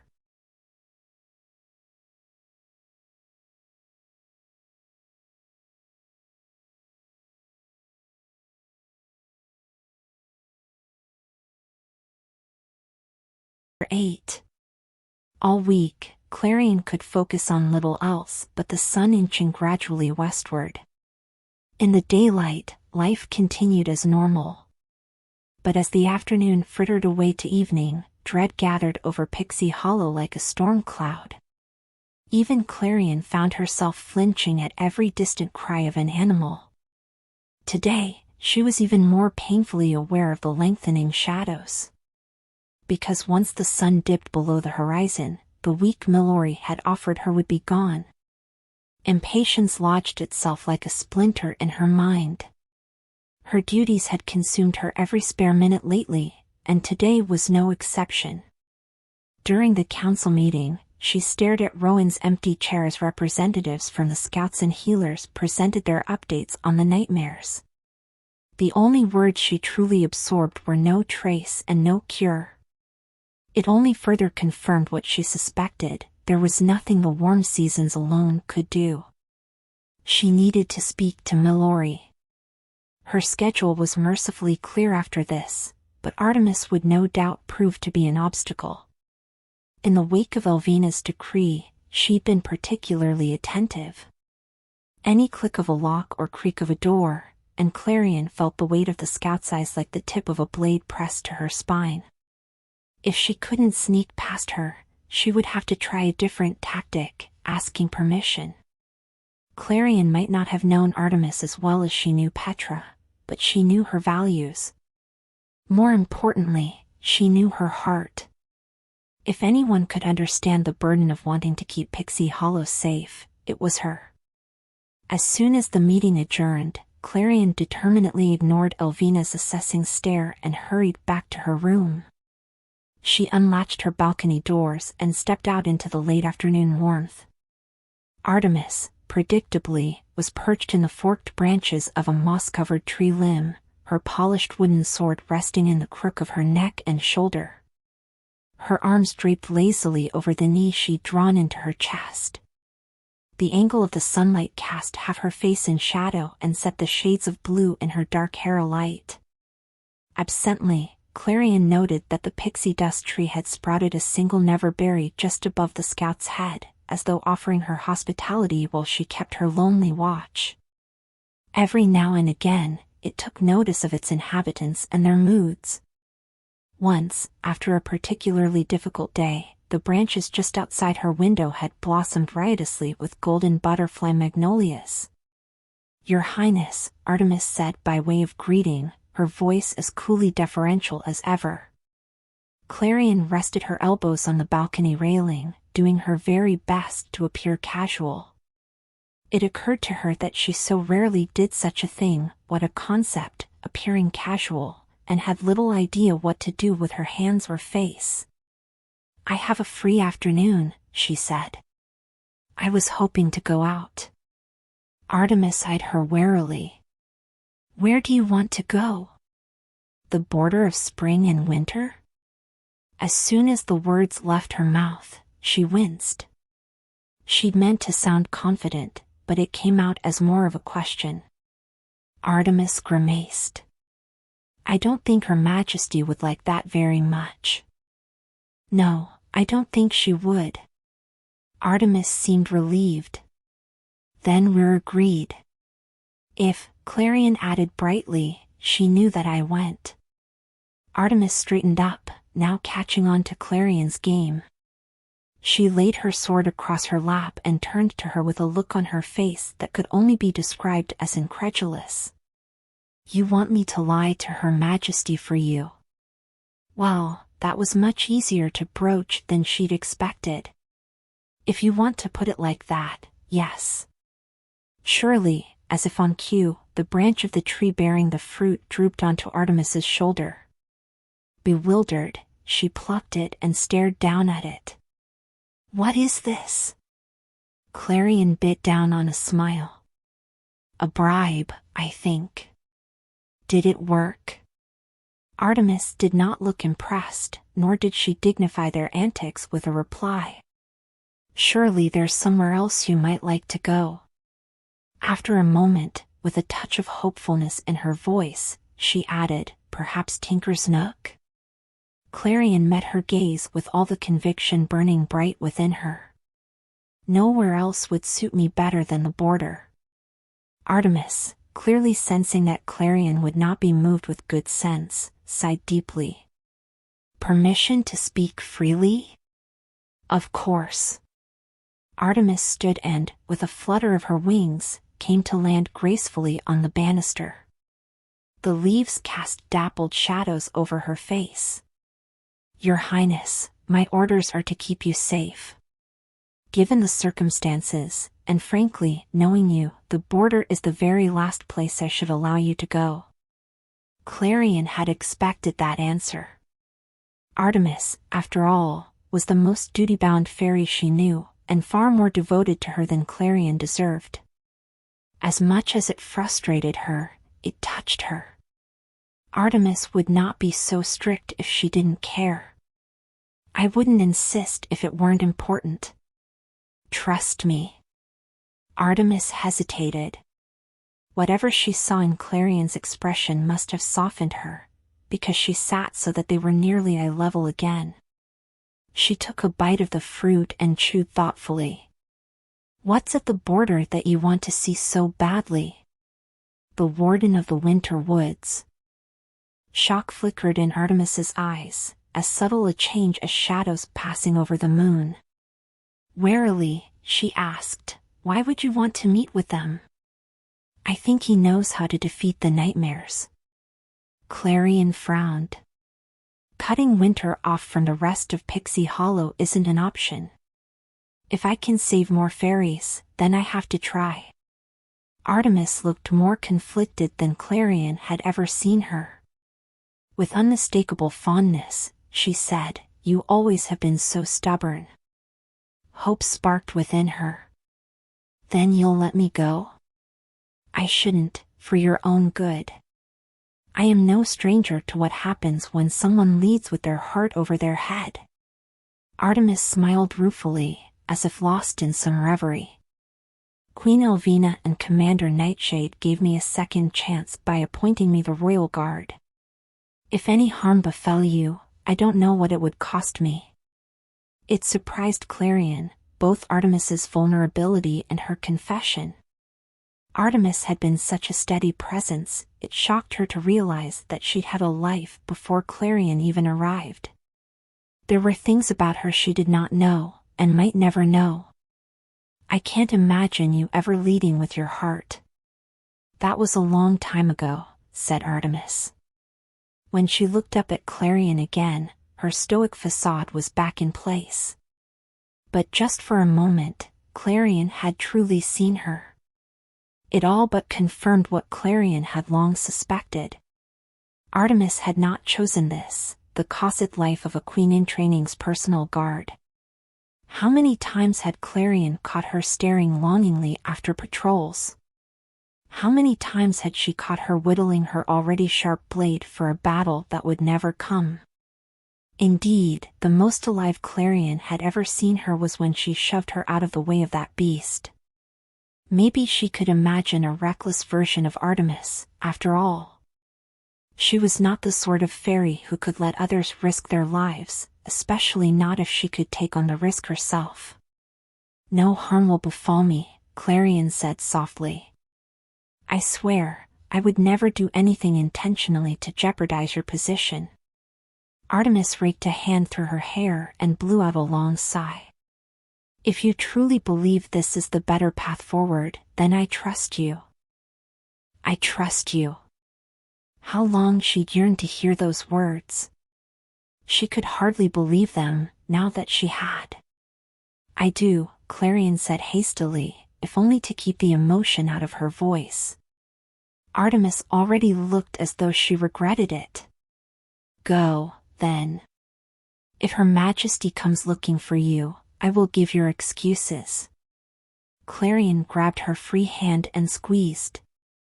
Thank you. Artemis stared down at their hands with an oddly flustered expression. Then, she extricated herself and rearranged her features back into a mask of professionalism. Just be back before full dark. With only a few minutes until sunset, Clarion waited on the bridge that spanned winter and spring. She sat on the damp moss that carpeted the route, letting her feet dangle over the water. Her reflection stared up at her, haloed by the soft aura of her wings in the gloaming. Here, despite the danger the night promised, she felt almost at peace. With the quiet burbling of the river below her and the steady snowfall on the other side of the border, it was. You came.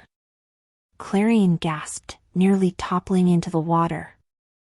When she recovered, she looked up to find Milori standing a few feet away from her. When had he gotten there?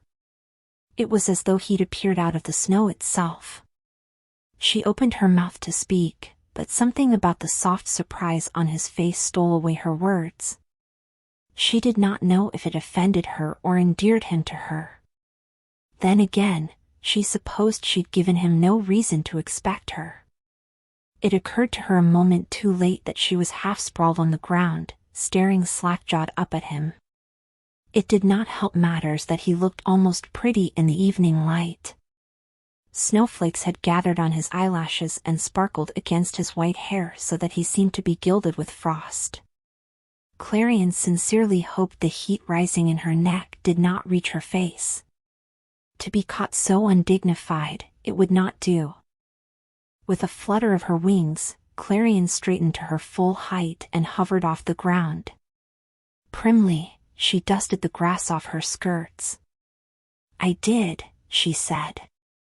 Then, more gently, it took longer than I thought it would. I had to find out how to make it here again. Of course, he said. You did mention your obligations the last time we spoke. That wry edge returned to his voice. Clarion very much resented the implication. Whatever notions he had of Pixie Hollow's royalty, she really was quite busy. It hasn't been easy. I've been kept under lock and key, and our new curfew complicates things. His expression softened with concern. A curfew? Yes. We were attacked. It felt too insufficient of an explanation for what had happened. The memory of it made her stomach curdle with dread and guilt. If only she'd been able to stop it. 11 fairies have fallen into some sort of slumber. Our healers are working on reviving them, but... I'm sorry. He sounded as though he meant it. Worse, he sounded as though he believed it was his fault. A number of winter fairies have met the same fate. We haven't been able to develop an antidote either. A terrible somberness fell over him, and Clarion had to fight back the impulse to, what, exactly? She had no comfort to offer him. But if nothing else, she could understand him. There was little worse, she thought, than being helpless when others depended on you. Clarion smiled ruefully. Do you still think I can help you? I do. He hesitated. I just didn't think you would come back. Why did you? Because I want to hear your plan. She crossed her arms to ward off the chill that emanated from the border, and from the news she had to share. Since no one knows how to destroy the monsters, 𝐒𝐿 intends to trap them in winter. She's going to sever the bridges that bind winter to the other seasons. You'll still have your supply of pixie dust, but... Milori went as pale as the snowbanks. It felt less isolating, she thought, to see someone react with the same horror she felt. 100 emotions and thoughts passed over his face, but in the end, all he said was, "You disagree with her?" Of course I do. I saw the monster myself. When she closed her eyes, she could still see the nightmare, like an afterimage seared into her mind. She might not have been plunged into sleep, but it still tormented her dreams. I won't leave you to deal with them alone. I wasn't strong enough to protect anyone, but when my magic struck it, I don't know what happened, exactly. It seemed almost afraid. 𝐒𝐿 forbade me from getting involved, but I refused to let her go through with this if I'm capable of destroying them. No one in winter has been able to drive them back, he said, almost wonderingly. You really could be the key. The key. He would not say that if he knew just how little she'd mastered of governing talent magic. I don't know about that. She glanced away. The only other thing I can offer is that they're called nightmares. 𝐒𝐿 at least told me that much. But you already knew that, didn't you? Yes, he said reluctantly. I know what they are. Your predecessor has not been forthcoming with you, he told her. No, she certainly had not been. Clearly mistaking her silence for betrayal, he added, my knowledge is incomplete, but I believe the queens of Pixie Hollow have information that I don't. But when I realized you knew even less than I do, he frowned, as if searching for the right words to make her understand. There has not been much goodwill between our realms. I feared you wouldn't trust me unless you heard it from Queen 𝐒𝐿 herself. I understand, she said quietly. He wasn't wrong, she supposed. His shoulders slackened with relief. How did you find out about them? There is a frozen lake deep in the winter woods that has long been used to contain nightmares. As Clarion studied his face, she noticed just how exhausted he looked. The shadows feathered beneath his eyes suggested that he had not slept well in days. How long had he lain awake, worrying about his own subjects? They've finally escaped. Like a prison, she murmured. Suddenly, the realization struck her. Then you. Yes, he said wearily. That's why I'm called the Warden of the Winter Woods. What a heavy burden, she thought. No wonder now that he'd seemed so guilty. Did he truly believe this was his fault? Some part of her longed to reach out to smooth away the tension in his brow, to lay a reassuring hand on his arm. This was no longer his problem to shoulder alone. But she resisted the urge and instead, with a gentleness that surprised her, said, I want to help you. Tell me how. A small measure of relief softened the worst of his despair. There is a place called the Hall of Winter, where a copy of every text in Pixie Hollow is stored. It's presided over by a fairy known as the Keeper of Fairy Knowledge. There's a book in his collection that neither he nor I am able to read. He believes that only governing talent magic can unlock it. Every text in Pixie Hollow? How spectacular! Clarion would never want for answers again. But the suggestion of her magic being the key cut through her excitement. With the little scrap of power she could summon, she was a governing talent in name only. When it truly mattered, she would let him down. But there was no sense telling him that now. Easy enough. She forced a smile. Will you bring it to me? It's too heavy to carry.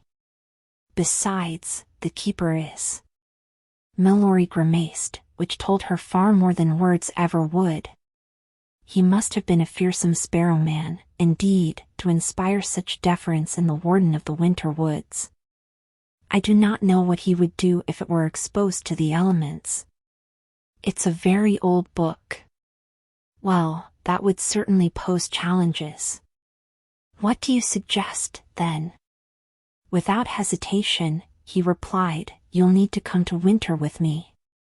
Her first thought was absolutely not, and her first instinct was to laugh, but at least her training in queenly disinterest had proven effective enough to conceal her reaction. He wanted her to go to winter with him? It was entirely out of the question, assuming it was even possible. She could not keep the incredulity out of her voice when she said, and how do you propose I do that? The keeper has told me that warm fairies used to cross to winter, Milori said uncertainly, as though he had a hard time believing it himself. If they had, it certainly wasn't in Alvina's lifetime. Milori was not exaggerating when he said the Hall of Winter contained all of fairy knowledge, then. The idea that others had crossed sent a thrill through her. All the time she had wondered about the bridge's existence and admired the carvings of Winter's insignia throughout the palace, it made sense. Perhaps their realms truly did belong together. If you can find a way to protect your wings from the cold, he said, you should be able to cross for a brief period of time. Theoretically, that was true. As long as her wings remained insulated, they wouldn't freeze. Clarion blew out a long, steadying breath. She could not believe she was even considering such a dangerous plan after the promise she had made to Artemis. But if it would protect her subjects, both in winter and the warm seasons, she had no other choice. All right. I don't know how I'll manage it yet, but, before she even finished her sentence, the solution came to her. Petra. If there was one fairy she could count on to devise a clever invention, it was her. Anticipation kindled Milori's gray eyes. You have an idea. Yes, she said reluctantly. It would only involve conscripting the most risk-averse fairy in the entirety of Pixie Hollow into perhaps the most ill-advised scheme Clarion had ever concocted. I can't guarantee anything, but I'll try. That's all I ask. Thank you. He spoke so sincerely, so hopefully, that it made her feel almost flustered. His gratitude, and the knowledge that someone was counting on her so deeply, felt like a precious thing, indeed. She wanted to hold it close. Of course. He, too, must have felt the weightiness of the silence. He glanced away before breaking it. I suppose we don't have any way to contact each other in the meantime. If you'd like, I can continue waiting for you here at sunset. Every night? Clarion raised an eyebrow. Does no one miss you? He tilted his head. What do you mean? No one keeps track of you? She prompted. Heat spread across her cheeks as she realized what exactly she'd said. I mean, no one minds that you come to haunt the border of spring like a ghost. Ah. If he was offended, it did not show. If anything, he seemed to enjoy this rapport they'd fallen into. If the winter fairies knew that I was, what did you say, haunting the border, then they might not be pleased. But it's spring now, so things are quiet. Besides, who is there, really, to mind what I do? No one is above me in station but you. No one but you. Her heart tripped over itself as she turned over those words. It felt as though he'd woven some spell, one that made the world narrow to this, the snow settling gently over the earth and the steadiness of his gaze on her. She tucked a strand of hair behind her ear, and refrained from reminding him again that she was not yet queen. She found herself hungry for more details of how exactly things worked in winter, if only to shake off this flutteriness. Was there a warden of the winter woods who trained you? He shook his head. He left behind his notes. That's all I had. Oh. Clarion could not imagine how difficult it would be to have to cobble things together from what someone else had left behind, and to do it entirely alone.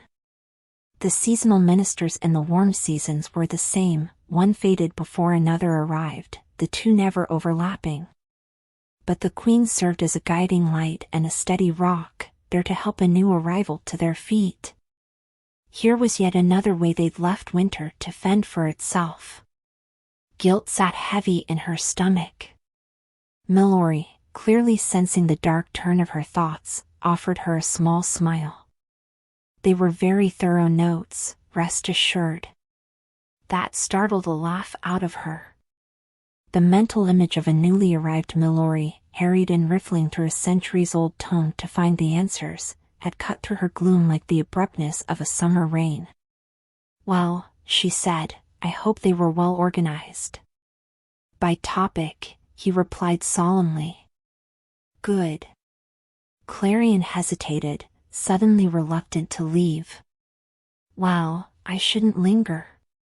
My guard will be beside herself if I don't return by full dark. He glanced up. You should hurry, then. Indeed, she should. The moon had shimmered into view overhead, a thin waxing crescent, like an eye cracking open. I'll see you as soon as I can. Take care, Clarion. The sound of her name sent warmth flooding through her. But it was short-lived. When she blinked, he had gone again. He'd left behind only a swirl of snow glittering in the scant moonlight.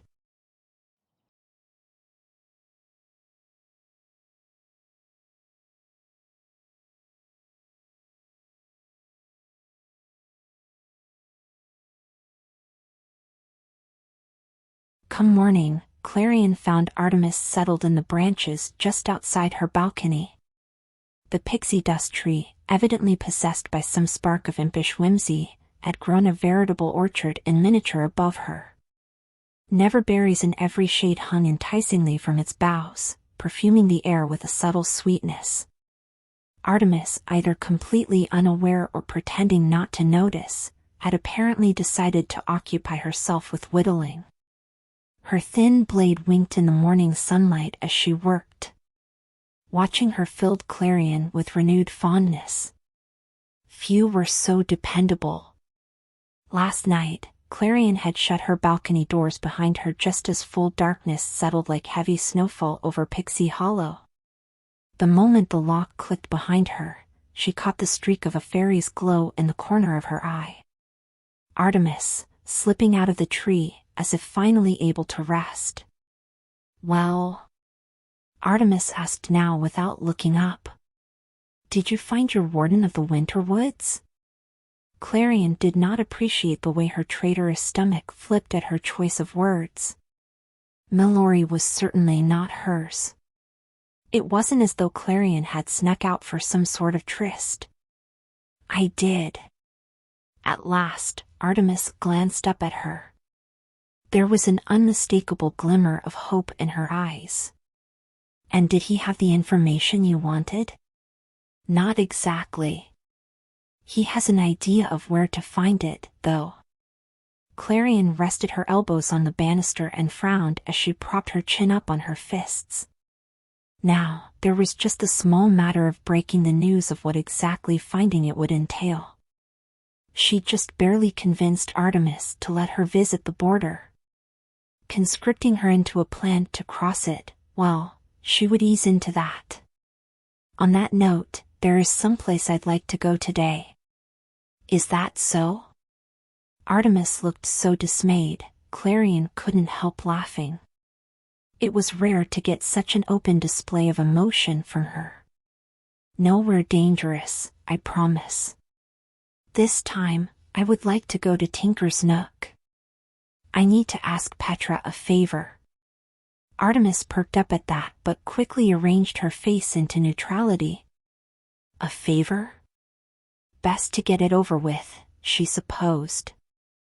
I'm hoping she can make something that will allow me to cross into winter. Artemis nearly dropped her knife. She fumbled with it for a moment before fixing Clarion with a look of pure and utter disbelief. What? For a very short time. Clarion added hastily. I need to read a book for him. Read a... Artemis trailed off and pinched the bridge of her nose. When her arm fell limply back to her side, it revealed an expression that suggested she decided it best not to ask too many questions.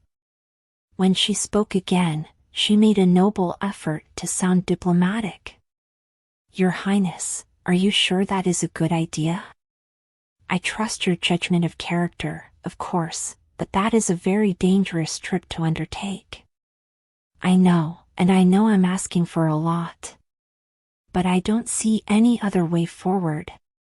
With a resigned sigh, Artemis pocketed both her whittling knife and her misshapen little sculpture. Shall we pay the tinker a visit? Clarion, nearly boneless with relief, slumped against the banister. Yes. Thank you. Together, they left for Tinker's Nook, soaring far above the trees. From this vantage point, Pixie Hollow was a quilted sprawl of verdant green and glittering blue.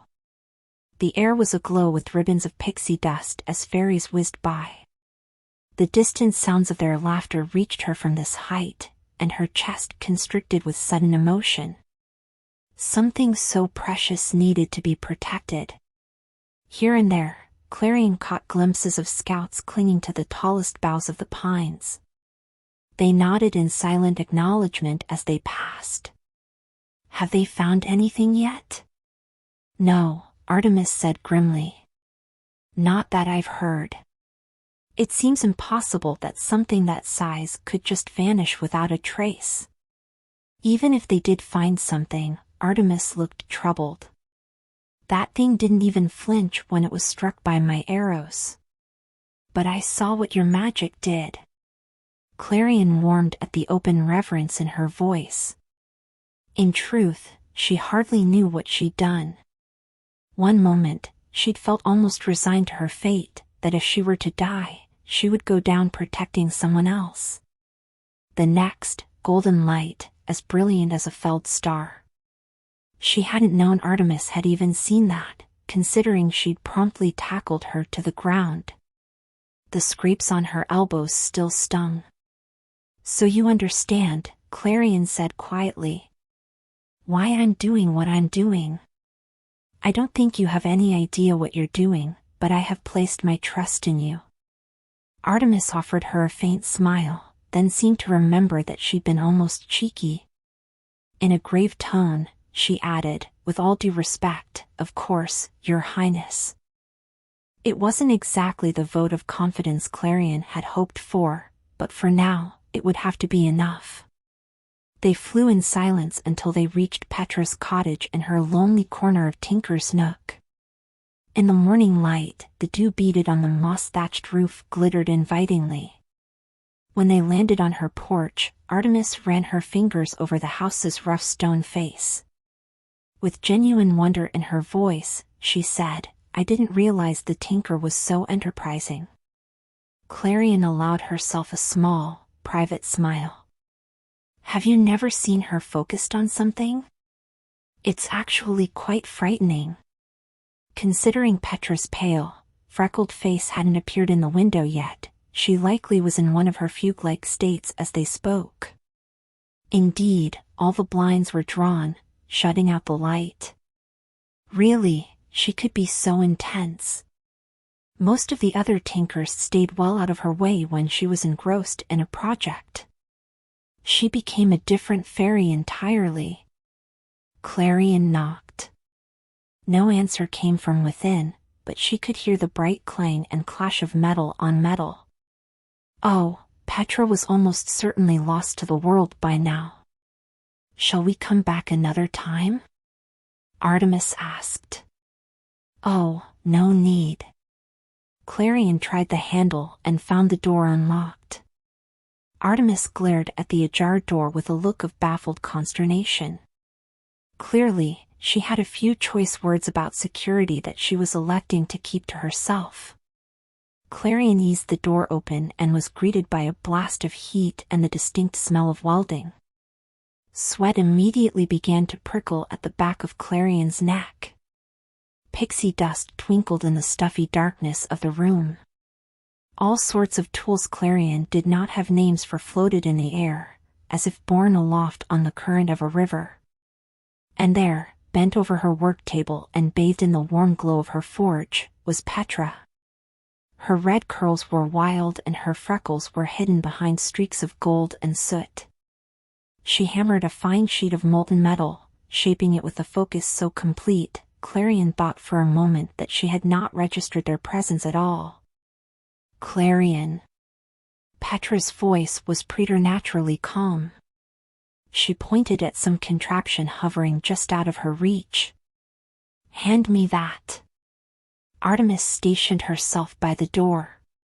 Clarion smiled at her encouragingly before she complied with Petra's request. As she handed her the tool, she said, I need to ask you a favor. Petra made an absent-minded sound to indicate she was listening but did not look at her. At least, Clarion did not think she did. She was wearing the safety goggles she devised with the help of a water talent last year. They'd affix dewdrops, dyed black with hawthorn berries and walnut husks, to metal frames. Like this, Clarion couldn't see her eyes at all. I need you to help me cross into the winter woods. Gah! Petra stumbled back from her work table and nearly crashed into the wall. Her safety goggles fell askance on her face, and the dewdrop lenses burst from their rough treatment. The water dribbled down her cheeks and left blackened stains behind, but so great was her shock, she hardly seemed to notice. What? I said. Oh, I heard you, said Petra darkly. At last, she smeared away the remains of her goggles with the back of her hand. What I don't understand is why you'd want to go to winter. Because it's for a really, really good reason? Clarion tried.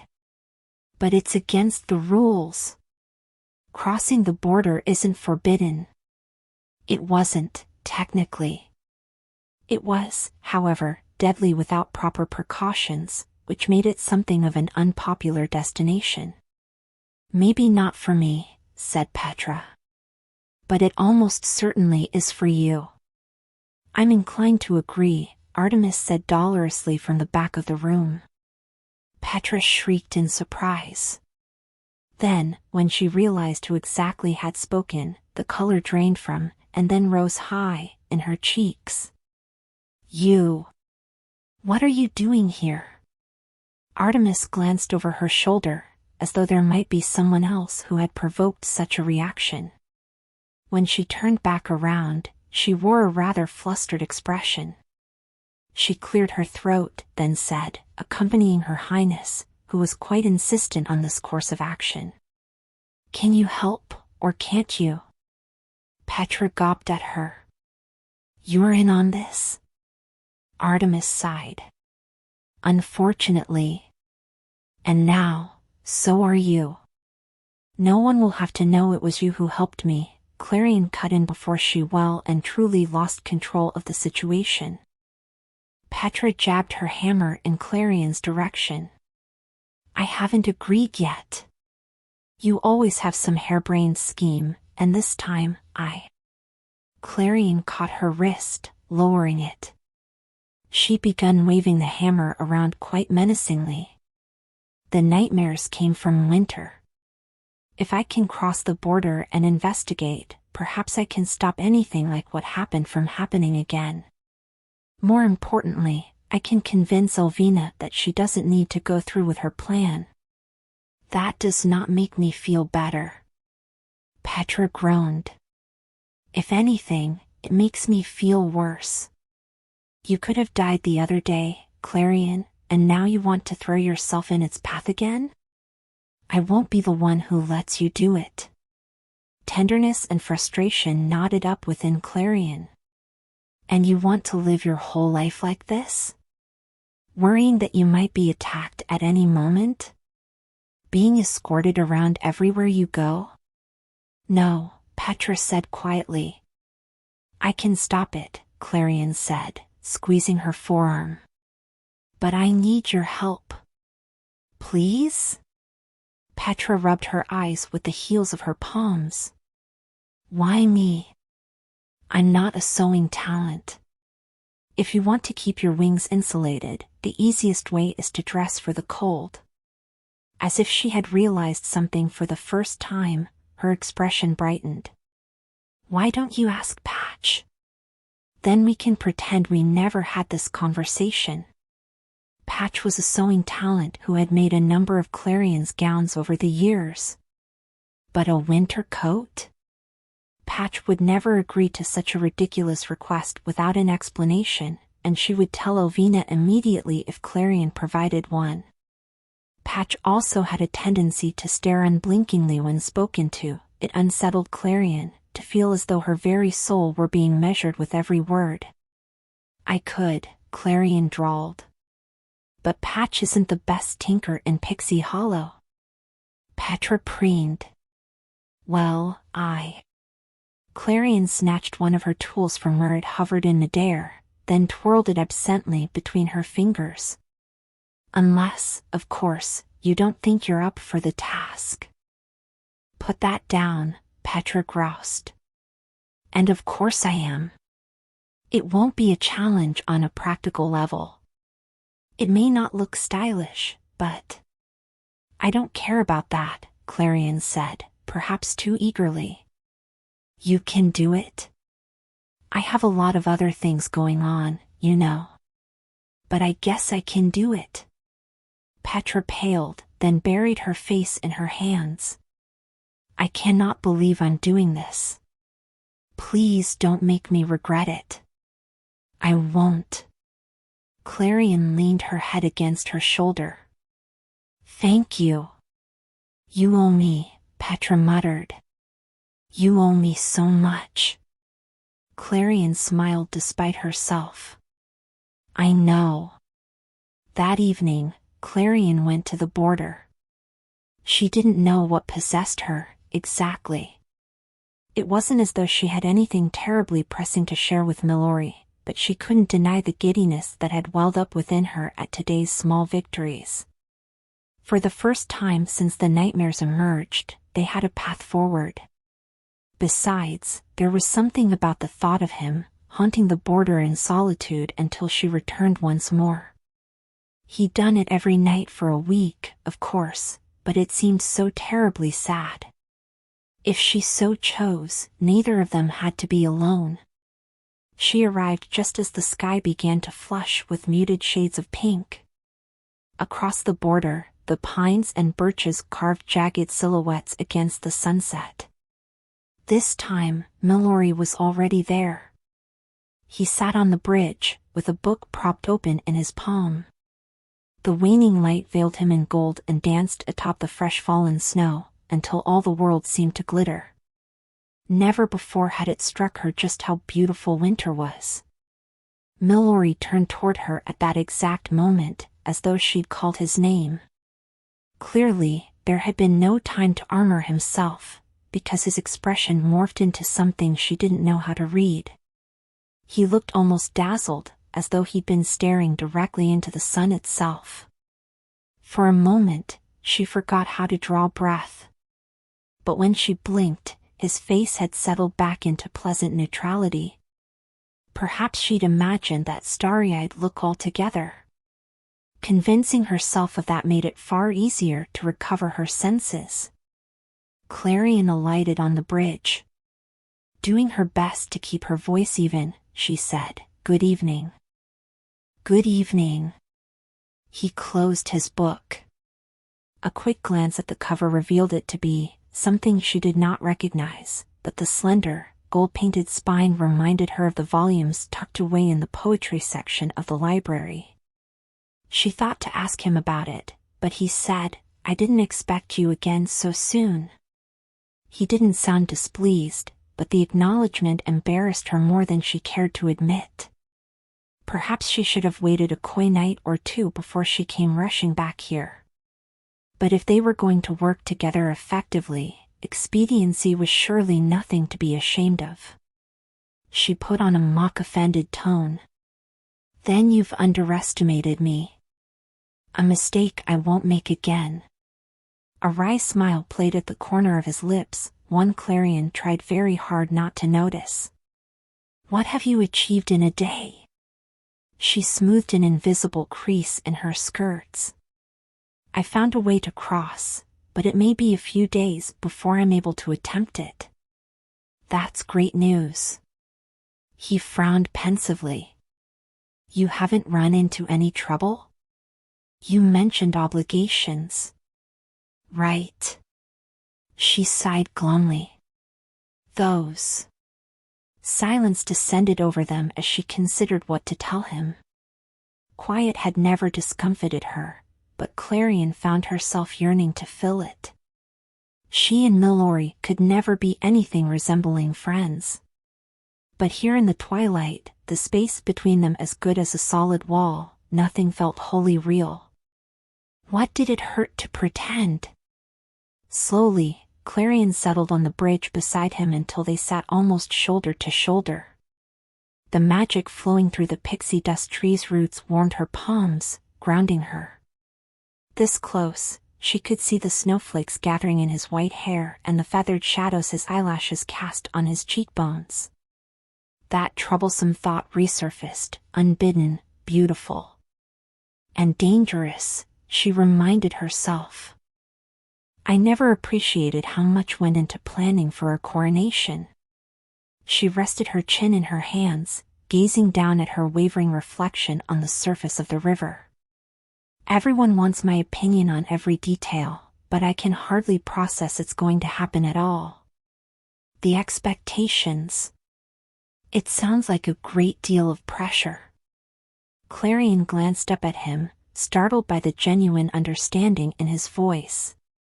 Self-consciously, she tucked a loose strand of hair behind her ear. "It is. But you didn't come here to listen to my troubles. It isn't all stress. There's the coronation ball on the night of the next full moon, just a week before my coronation." Milori's lips parted, as though he wanted to say something but stopped himself. "In the end," he said, "we'll hold one the same night." Clarion perked up. "Really?" "Of course." His eyes glimmered with quiet mirth. "Your impending coronation deserves recognition. We never miss an opportunity to celebrate in winter." She snorted incredulously and inelegantly. But she couldn't bring herself to care all that much. She'd learned Milori had a subtle sense of humor, but she could not imagine him at a ball. In the warm seasons, parties raged on for hours, full of spectacle and dancing and noise. Winter and its warden, meanwhile, seemed to her like the still waters of a pond. "Even you?" "Even me," he replied, with a somberness that surprised Clarion. She heard clearly what he'd left unspoken, once upon a time. She found herself missing the warm glimmer of amusement in his eyes, and thinking of what she could do to restore it. She adjusted her skirts so that she could sit cross-legged and angled herself to face him. "And what sorts of things do you do at a winter ball?" Milori smiled at her enthusiasm. "I imagine the same sorts of things one does at a warm season ball." "I'm not so sure." Curiosity bubbled up within her, too urgent to tamp down. "I'll remind you that I know absolutely nothing about winter." Milori went quiet for a few moments, his gaze searching hers. "What do you want to know?" "Everything." Admitting to him that she'd always felt some pull toward his realm, it made her feel terrifyingly exposed. But now, she could finally have answers to all the questions she'd had since she first arrived. But where to even start? "I don't know." "What kinds of talents do you have?" "Far too many to list. We have frost talents, snowflake talents, glacier talents, icicle talents." Clarion's head spun as he continued to rattle them off. How many intricacies could there possibly be in frozen water? "And you?" Surprise softened his features. "I don't know if there's a name for what I am." "Surely there is." Every talent had a name, and in a rare instance a fairy's innate talent developed into something more specialized. They almost always intuitively knew what to call it. How strange, then, that it should elude him. Warden talent seemed to be the simplest name, but it seemed ill-fitting. Something about it grated against her, like a picture hung crooked on the wall or a sweater that did not fit quite right. Besides, it left too many things unaccounted for. "Watching over the nightmares cannot be the extent of what you do," she pressed. "Who welcomes new arrivals?" "I do." His response electrified her. She sat up taller. "And who coordinates preparations for delivering winter to the mainland?" "I suppose I do," he said warily. "But it's a very small part of my role. My duties as the guardian of the winter woods take precedence over all else." "You have similar responsibilities to 𝐒𝐿. As the realization struck her, Clarion turned to face him fully. His eyes reflected her glow, burning brighter with her excitement. "Perhaps you're a governing talent as well." "Were you born from a star?" Milori hesitated. "I wasn't, no." "I see." Of all things, disappointment surged up within her. Clarion swallowed it down as best she could. How silly, to hope that there would be someone like her besides 𝐒𝐿. As the aura around her dimmed, she offered him an uncertain smile. "There goes that theory. I'm sorry I couldn't be of more help." "There's nothing to apologize for." "Not knowing doesn't bother me," he said gently. "Are you all right?" "I'm fine." Clarion turned her gaze out to the winter woods, unable to meet the unbearable earnestness of his stare. Snow pirouetted in the wind, melting the instant it neared the border. "I thought that maybe there would be someone else like me in winter." "It makes sense that there isn't. To be a good queen is to be as cold and distant as a star." From the corner of her eye, she caught a glimpse of his reaction. His entire body shifted backward, as though the words had physically struck him. "Is that what you believe?" What she believed? What she personally believed was immaterial. "That's what 𝐒𝐿 has always taught me." She knotted her fingers together in her lap. "But I've never been like that. I've always wanted things I shouldn't. It's my greatest shortcoming." "Is it?" I understand the necessity of that worldview, but, when she dared to look up again, the sight of him stole away her breath. The setting sun painted him in stark shadows. What is the harm in wishing things could be different? The necessity of that worldview? Clarion felt the weight of his words like a knife to the heart. Perhaps he was not a governing talent like her. Perhaps they had not endured exactly the same things. But in that moment, it didn't matter. The shape of his pain matched her own. Milori was just as lonely as she was. She yearned to rest her hand atop his, but she felt anchored in place.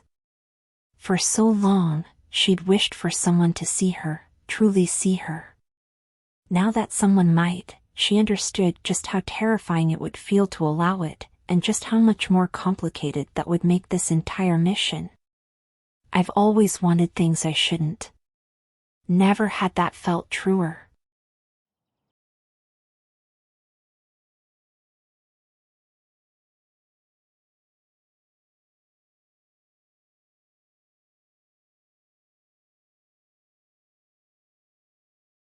After 3 agonizingly long days of waiting, Petra sent her an update. It happened while Clarion was lying in bed, once again awake before the sun had fully risen. The sky outside her window was a velvet swatch of purple stippled with fading stars. Even from here, she could see the barest sliver of white-capped mountains, peering in at her. A small torment, when all she could think about was how soon she would stand beneath their shadow, and how soon she and Milori would exist on the same side of the border.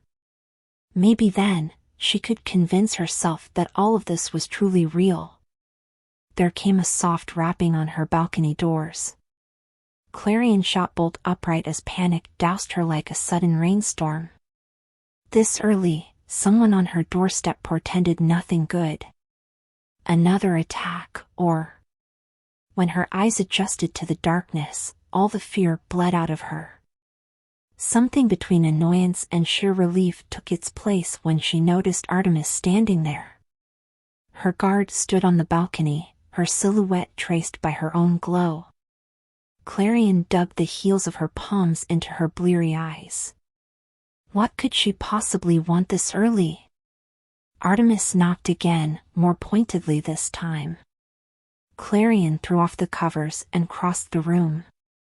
She cracked open the door, letting in a sigh of cool air and the faint sound of the dust keepers' chatter as they prepared to distribute morning rations. She did her best to glare at Artemis, although she imagined its effect was somewhat diminished by her dishabille. She was still wearing her nightgown, and her hair hung unbound down to her mid-back. "Good morning." "Good morning," Artemis replied dutifully. "Sorry to disturb you at this hour, but I thought you might want this." She held a thin roll of parchment tied off with green twine.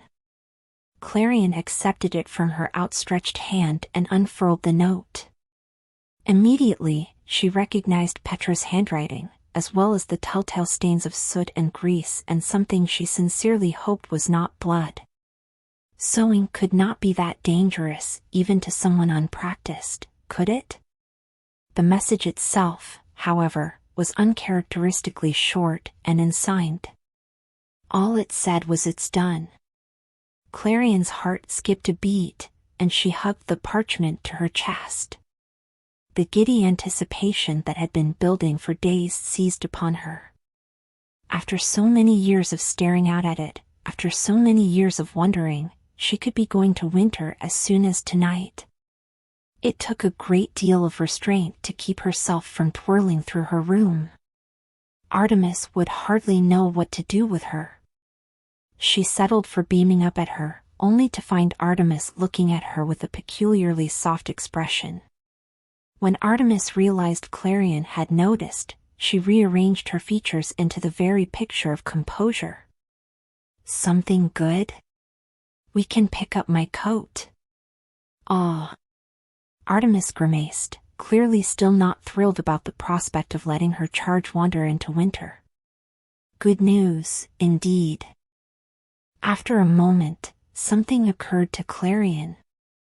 She considered the letter in her hands. "Where did you get this?" The faintest flush crept up from beneath Artemis's collar. "The tinker gave it to me." I didn't realize you spent so much time around Tinker's Nook, Clarion said, trying for a conversational tone. Artemis and Petra had known each other for years through Clarion, but as far as she knew, much to her dismay, considering how obvious it was Petra fancied her, they'd never spent any time together without her. This was a new development, indeed. We only ran into each other, she replied hastily. That is, I found myself nearby. Oh. Clarion pressed, unable to keep the interest out of her voice now. What for? Before I go home, I do my own sweep for nightmares. Clarion nodded. Did you find any in her house? No, Artemis looked flustered now. She raked a hand through her roughly shorn hair. I suppose I was curious about what she was making. It's something that would make scouts' jobs much easier. Satisfied, Clarion smiled innocently and folded up the letter. I see. Well, we can take another look later today. As you wish, Your Highness. She gave her a sour look, which nearly made Clarion laugh. Perhaps she should tease her more often. She was far too easy a target. We can go after your meeting with the Minister of Spring, which is in an hour, in case you've forgotten. She groaned. She had nearly forgotten. Hopefully, Iris would not keep her for too long. Only she stood between Clarion and winter. When Clarion had gotten ready, she and Artemis made their way to Spring Valley. Although she always felt the most at home in summer, spring never failed to delight her. It was the domain of Pixie Hollow's garden talents, fairies capable of making flowers bloom. Clarion could see their handiwork everywhere she looked, trees dripping with citrus fruits, golden forsythia, delicate sprays of wisteria, wild strawberries ripening in warm patches of sunlight. As they flitted through the woods, Clarion caught glimpses of their houses cradled in the branches, all of them with roofs of fuchsia and trumpet flowers. They arrived in Springtime Square, the heart of Spring Valley. At this early hour, gauzy skeins of fog drifted off the Never Sea and filled the clearing. Two massive cherry trees framed a view of the water, and a moss-covered stone from which a single flower bloomed, the evergreen. Its soft white petals were folded around itself like a slumbering fairy's wings. It bloomed only on the spring equinox, when spring was due to arrive on the mainland. Each year, every fairy poured into this clearing for the Queen's final review of spring's preparations. Despite the long days of work ahead, some stayed up until dawn to watch its petals unfurl with the sunrise. One day, Clarion hoped to see it herself. Iris waited for them beside the evergreen, limned in the sunlight. Today, she wore a gown of crocuses, with long bell-like sleeves that enveloped all but the tips of her fingers. Her hair flowed down her back like a sheet of dark water. Her face, uncharacteristically pensive, brightened upon seeing them. After the three of them exchanged pleasantries, Iris sighed. I'd hoped to have more to show you today. Thank you for coming anyway. Clarion frowned. What do you mean? Iris's lips parted in surprise. Did Her Majesty not tell you? Clarion's heart sank. Tell me what? Iris hesitated. It might be easier to show you. Come see. With a flutter of her wings and a shower of pixie dust, Iris took flight. She led them deeper into Spring Valley until they came to an open field. What Clarion saw made a shiver of horror run through her. A line of decay carved through the meadow, and headed straight toward winter. Or perhaps more accurately, from winter. Whatever had passed through here seemed to have drained the very color from the foliage. Wilting, desiccated blooms and the shattered remains of what looked to be a trellis were scattered among the trampled grass. The faint scent of rot reached her even from here. By the second star, Clarion muttered. the scouts came by this morning to assess the damage. Iris wrung her hands together fretfully. No one was hurt. No one besides the flowers, anyway. Clarion could tell even the flowers' deaths pained her. Most spring fairies, after all, could commune with them. She glanced at Artemis and hoped her meaning was clear. Did you know about this? Artemis shook her head. Yet another thing 𝐒𝐿 hadn't seen fit to inform her of. And yet another reminder how urgently she and Milori needed to figure out how to destroy the nightmares. I'm very relieved to hear that no one was hurt, Clarion said softly. I'm sorry about the field. You're very sweet to say that, Your Highness, Iris said, clearly trying to sound more chipper than she felt. I'm sorry that some of the work we did for your coronation was ruined. But Her Majesty will take care of the nightmares, and we'll have everything fixed in no time.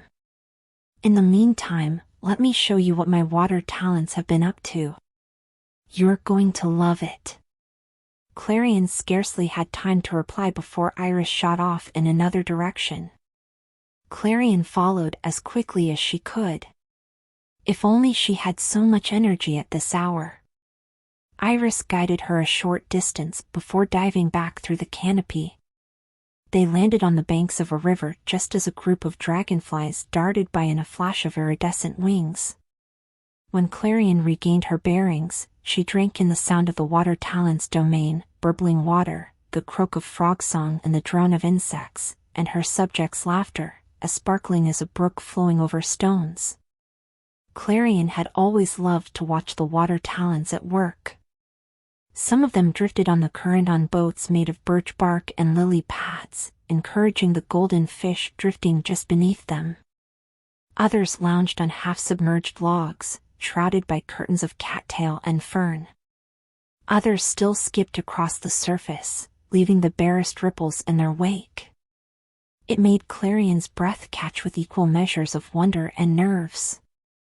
As a rule, fairies could not swim, waterlogged wings were too heavy. But the water talents were fearless and joyous, and perfectly at ease. At least, until they noticed her. When she passed by, they fell abruptly silent. Clarion was torn between the impulse to smile encouragingly and look away so that they didn't feel scrutinized. Here we are, Iris said brightly. It took a moment for Clarion to register what she was looking at. They stood before a vast spiderweb strung on a frame of branches. It was beaded with more dewdrops than Clarion could fathom, each of them stained with dye. It was, she realized, a mosaic, one fashioned to look like her. When the sun struck it, the water refracted the light and scattered multicolored patterns on the forest floor. What do you think? Iris asked. It's spectacular, Clarion said quietly, and she meant it. To see herself represented with such care stirred within her a feeling she could not entirely place. Clarion would have sworn she felt more than heard the collective sigh of relief behind her. As though the entire clearing had been holding its breath, the sound of splashing and chatter resumed. Iris clapped her hands together. Oh, good. Your coronation is going to be incredible, Your Highness. Just wait until... The sound of Iris's voice faded to a drone as Clarion stared up at her own likeness, a version of herself more queenly and poised than she knew herself to be. She could hardly bring herself to focus on any of the beautiful things Iris was describing for her. Her coronation somehow felt entirely insignificant in the face of the threat against Pixie Hollow. As much as she longed to enjoy the talents of her subjects, as much as she wished she could believe in 𝐒𝐿, all she could think about was how precarious everything felt. All she could think about was the winter coat waiting for her in Tinker's Nook, and how tonight, she would cross into winter. Your Highness? Clarion startled. Iris was frowning at her with a look of genuine concern on her face, and also disappointment. Clarion felt guilty to have gone somewhere else so obviously. Clearly, this mattered a great deal to Iris. "I'm so sorry, Minister," Clarion said. "Did you ask me something?" Iris folded her arms and fixed her with an appraising look. "Is there something on your mind?" "A few things," Clarion said sheepishly. "There's so much to prepare for the coronation. Sometimes, I don't feel ready." Surprise flickered across Iris's face before she smiled. "Your Highness, are you nervous?" Clarion winced. "A little." "Really?" Iris sounded genuinely shocked, if not somewhat delighted. "I never would have guessed. You always seem so composed." "It's a careful illusion," Clarion said wanly. "It's normal to be nervous." Iris tapped her chin. "But you really do look exhausted. Are you sleeping enough?" She almost certainly was not. "Well, I know just the thing." Iris brightened. "I'll send you home with some skullcap tea." Both her exuberance and generosity caught Clarion off guard. "That would be lovely." "Thank you." "You're so welcome," said Iris. "Tea fixes almost everything. But if you'll listen to some advice, think about it like this. You're like a bulb flower." That did not sound like a compliment. Clarion wrinkled her nose. "Oh." With a casual curl of Iris's finger, a flower bulb in miniature appeared in her hand, glimmering with pixie dust. "In Pixie Hollow, of course, flowers bloom whenever we ask them to. But on the mainland, these types of flowers are planted in autumn, just before the soil freezes. You'd think that would kill them, but they lie dormant all through winter. Then, as soon as spring arrives, hyacinths sprung from the earth all around them in shades of white and vibrant pink and soft purple. They gave off a damp, green scent, as ethereal as spring itself." "Spring is all about renewal," Iris said serenely. "When things seem impossibly dark, bulb flowers are sparks of hope. It takes time for things to bloom. You just have to be patient and nurturing." After a considering pause, she jabbed a finger at Clarion. "So be nice to yourself. You'll grow into it, I promise." For a moment, Clarion felt too stunned to reply. "Thank you, Minister." "Truly." "Any time," she said sweetly. "Now, about those floral arrangements." By mid-afternoon, Clarion and Artemis had made it to Petra's lonely stone cottage. Predictably, she did not answer when they knocked, but Clarion could see the faint orange glow of the forge through the dew-streaked windows. She nudged the door open and called, "I'm here." As always, Petra's projects cluttered every surface, and most of the floor. But strangely, her metalworking tools lay still and inert, catching faint glimmers of the firelight. Today, Petra's workshop looked like it belonged to a sewing talent, if that sewing talent had emptied their entire ration of pixie dust over their workspace. As Clarion made her way deeper into the room, she had to dodge airborne needles and shears. She touched a spool of thread, watching as it sailed lazily across the room, unraveling as it went. Everywhere she turned, it was a riot of colorful fabrics and buttons. Petra stood in the eye of the storm she had created, fussing with a coat she'd wrapped around the metal shoulders of a dress form. She looked about as well rested as Clarion did, which was to say, not at all. She wouldn't be surprised if Petra hadn't slept since she began this project. To say she was single-minded was a gross understatement. "Are you all right?" Clarion asked tentatively. "It took days to make a pattern that was even remotely usable," Petra said, her tone almost trance-like, and several hours of harvesting spider silk to convince Patch to teach me basic stitches. But after 3 prototypes, I've done it. Finally. Clarion peered over her shoulder and could not help her soft sound of surprise. The coat was far beyond remotely usable. She should have known that Petra was incapable of making anything less than spectacular. It was a spill of thick golden fabric, glittering faintly with pixie dust. A fringe of white fur lined the hood and the cuffs of its sleeves. "It's beautiful," Clarion said. "It'll do." As dismissive as she sounded, Petra looked proud. "Try it on." Petra removed the coat from the dress form and held it out. Clarion slipped her arms into the sleeves, drew it around her shoulders, and immediately fought to hold in her laughter. It was enormous. She was all but drowning in fabric, but at least her wings fit comfortably. Petra looked at her fretfully and tugged at the lapels. "The fit is dreadful. I realized too late I never took any measurements." Clarion snorted. "It's warm. That's all I need. Maybe if I..." "It's perfect." Clarion took her hands to still her. "Thank you. Truly." "Don't mention it," Petra said gruffly. "I have to take it off immediately, though. It's always so hot in here." "It's not that hot," Petra protested. "Oh. I have other things for you."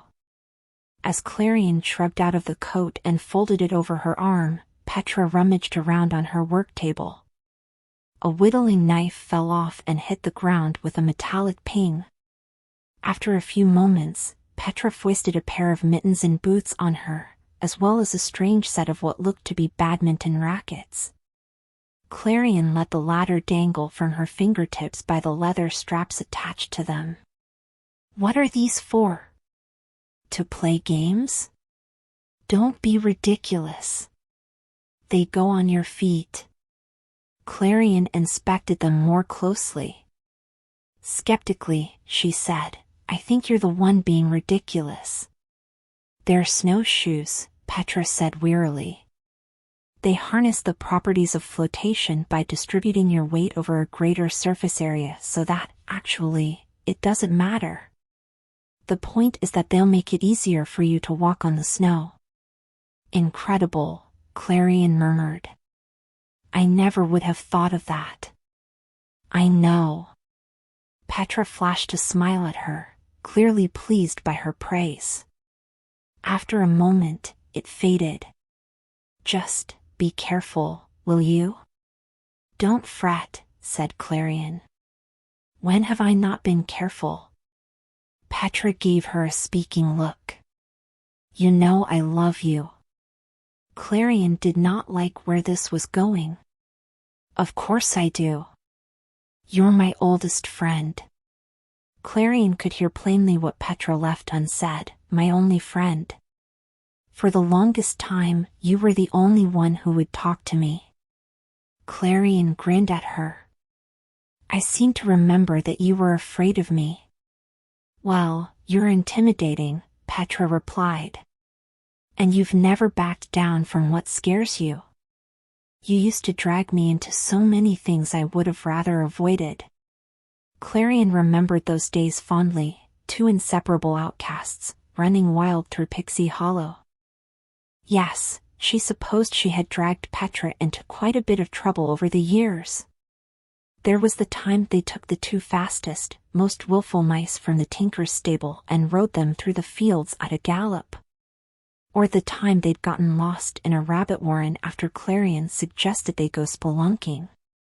Or the time she'd convinced Petra to fashion a hummingbird-drawn carriage, which was, unsurprisingly, in retrospect, a disaster.